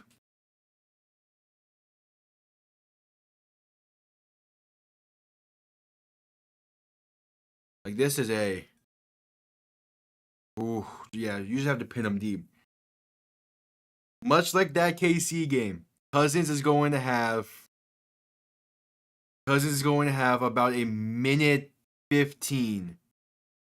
No matter what, basically, to work. To get into field goal range, and yep, out comes the punting unit for Tampa Bay. Trying to pin Atlanta deep. Punt comes off clean. It is a high one. Skyrocketed into the air. Bouncing and into the end zone for a touchback. Beautiful work from the punt returners to confuse the Gunners. And Kirk Cousins has a minute 12 remaining to give Atlanta a shot. Every single game this season for Atlanta has been a 1-possession game. This one, no different. It's 80 yards. 80 yards for the win. Because they start from the 20. 80 yards for the win. A minute 14. Cousins looking to throw. Has time, going to dump it off right side to Kyle Pitts, who's going to make one man miss and dive forward. And they're saying he got out of bounds after a gain of about 5.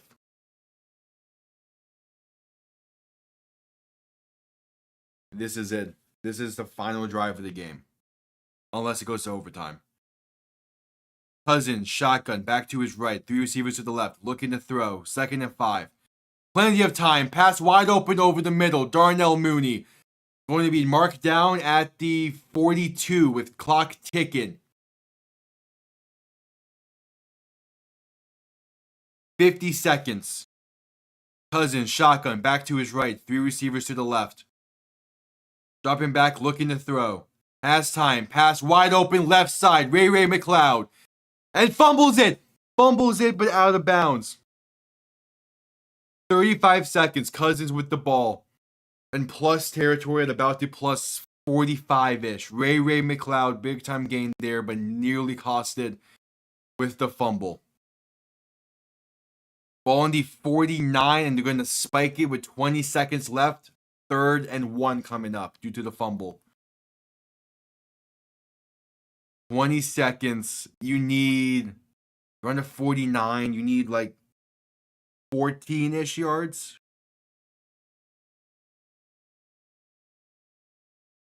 I mean, what? 58-yarder would be from the 40. You need a 40. You need like 8 yards minimum, it seems. But this is, oh man, Cousins, shotgun, back behind him. 2 receiving options each side. Now motioning, now shifting the back to his right. Looking to throw. Quick pass, left side caught. Drake London down to the 43. You need roughly another 2 yards for Younghoe Koo's career long. You have 17 seconds. A fresh set of downs.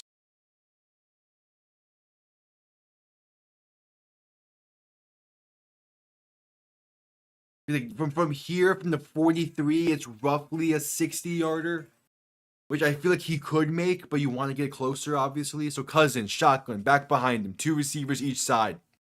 Looking to throw, has time. Pass over the middle, incomplete.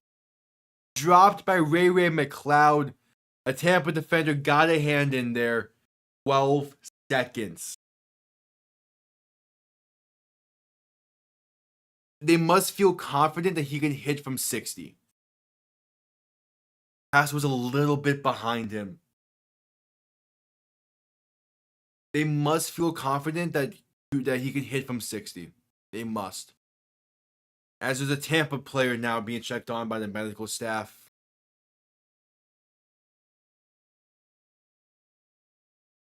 Yeah, we'll see. It's going to come down to it for sure. Unless there's a massive blown coverage by Tampa, this is going to come down to the field goal. When Tampa also calls for a second timeout due to injury timeout. Yeah, so Younghoe Koo missed from 41, had a punt blocked from 54, but hit from 50 plus and hit from 40 plus. He has made from 54 and 48. Had a kick blocked from 54 and missed from 41.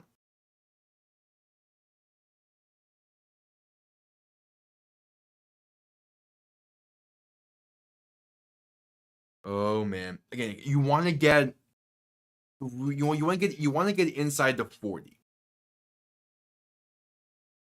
You get inside the 40, that'll make it a relatively reasonable kick. That would be like roughly 55 and under range once you get inside the 40.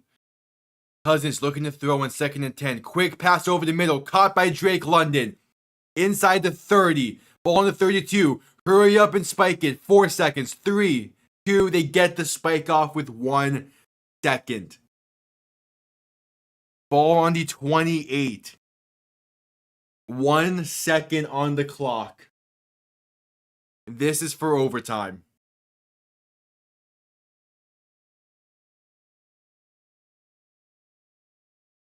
Oh, man. Definitely a much easier kick now.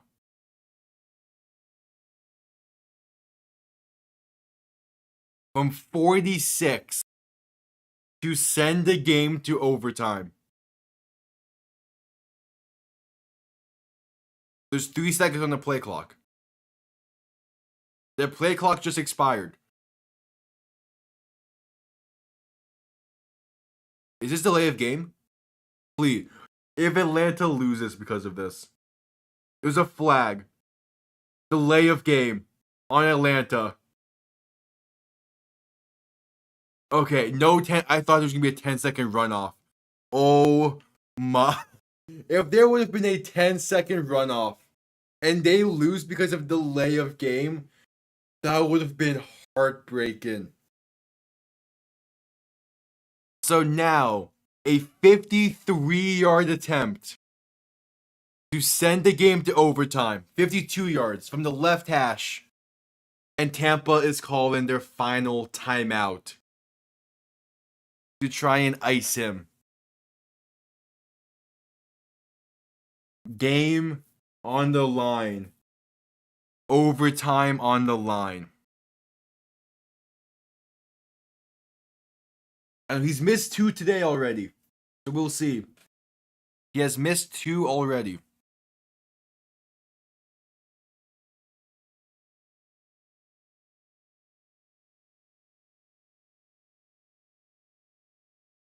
All right. They're taking their sweet time with this.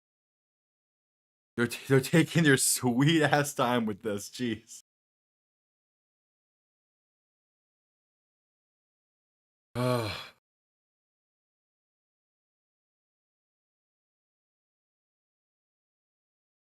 Second and 12. Oh, that doesn't matter. 52 yards out from the left hash for overtime. Snap good, hold good, kick up. And it is good. We have overtime in Atlanta. What a game. And we have overtime.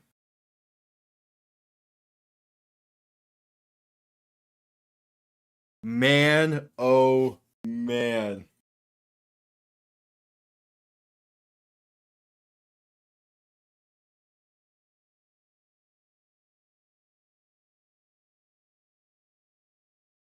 All right, so overtime rules. A touchdown wins it. Whoever gets ball first, if they score a touchdown, they win. If they kick a field goal, the other team has a shot. This is not playoff overtime rules. So whoever gets ball first wants a touchdown to guarantee the win.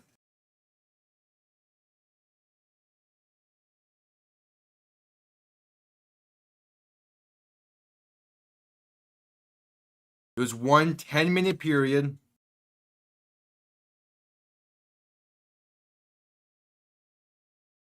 Use the toss. Atlanta wins the toss, and they're going to receive. We're going to get Kirk Cousins once more.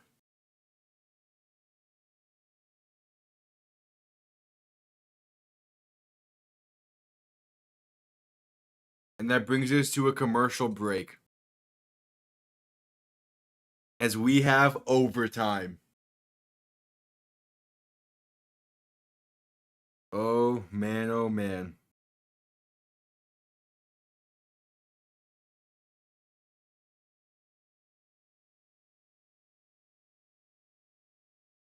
This has been a great game.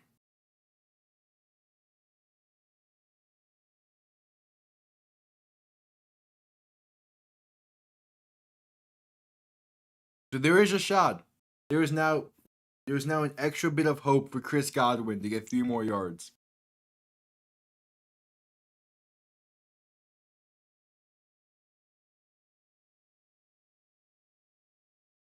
Oh man. This is the first overtime game of the season, right?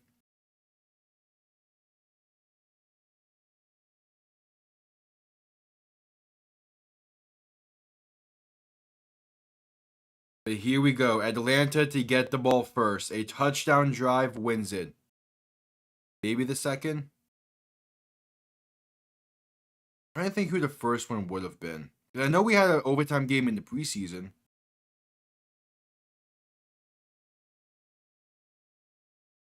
All right, here comes the kickoff to begin OT. It's going to be down in the end zone for a touchback. Atlanta will begin from the 30. 70 yards win it. I think the Rams did? Maybe.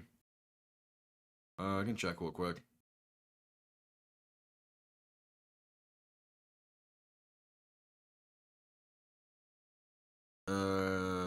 Oh yeah, week 1. I forgot. Yeah, Lions and Rams was overtime.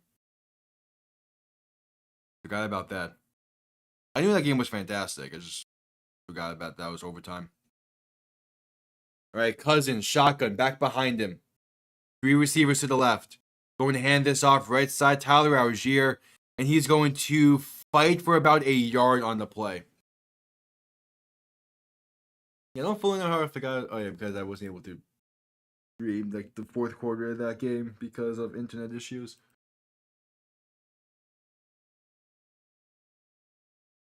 And also that entire night was kind of like blinded from Degrassi raid.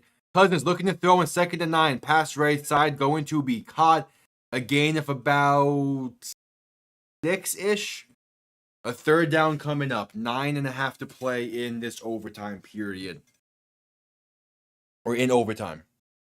Cousins shotgun back to his left. 2 receivers each side. 3rd and 3. Looking to throw. Quick pass right side. Drake London caught. Has room to run. Pass midfield down to about the 45. The plus 45. And London is down, slow to get up.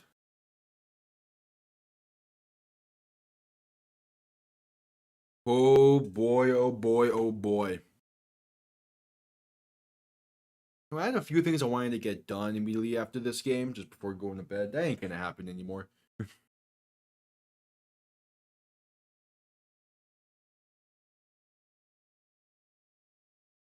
All right, he took a clean shot to the ribs. Jeez. Yeah. 9 minutes to play. Drake London is down after taking a shot to the ribs.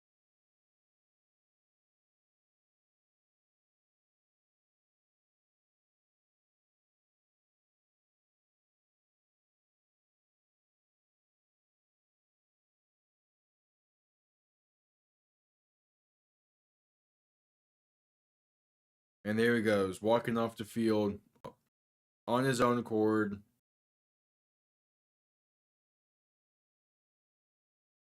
All right, 1st and 10.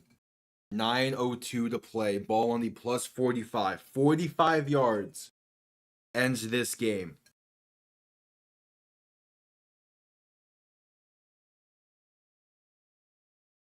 Yes, but if Atlanta scores a touchdown, then the game just ends. Cousins looking to throw. Quick pass right side. Caught. Breaks the tackle. Pass to 30. Pass to 20. The 10. The 5. Touchdown Atlanta. They are going to win in overtime. Daryl Hodges seals it. And the Falcons. Holy, that is the game.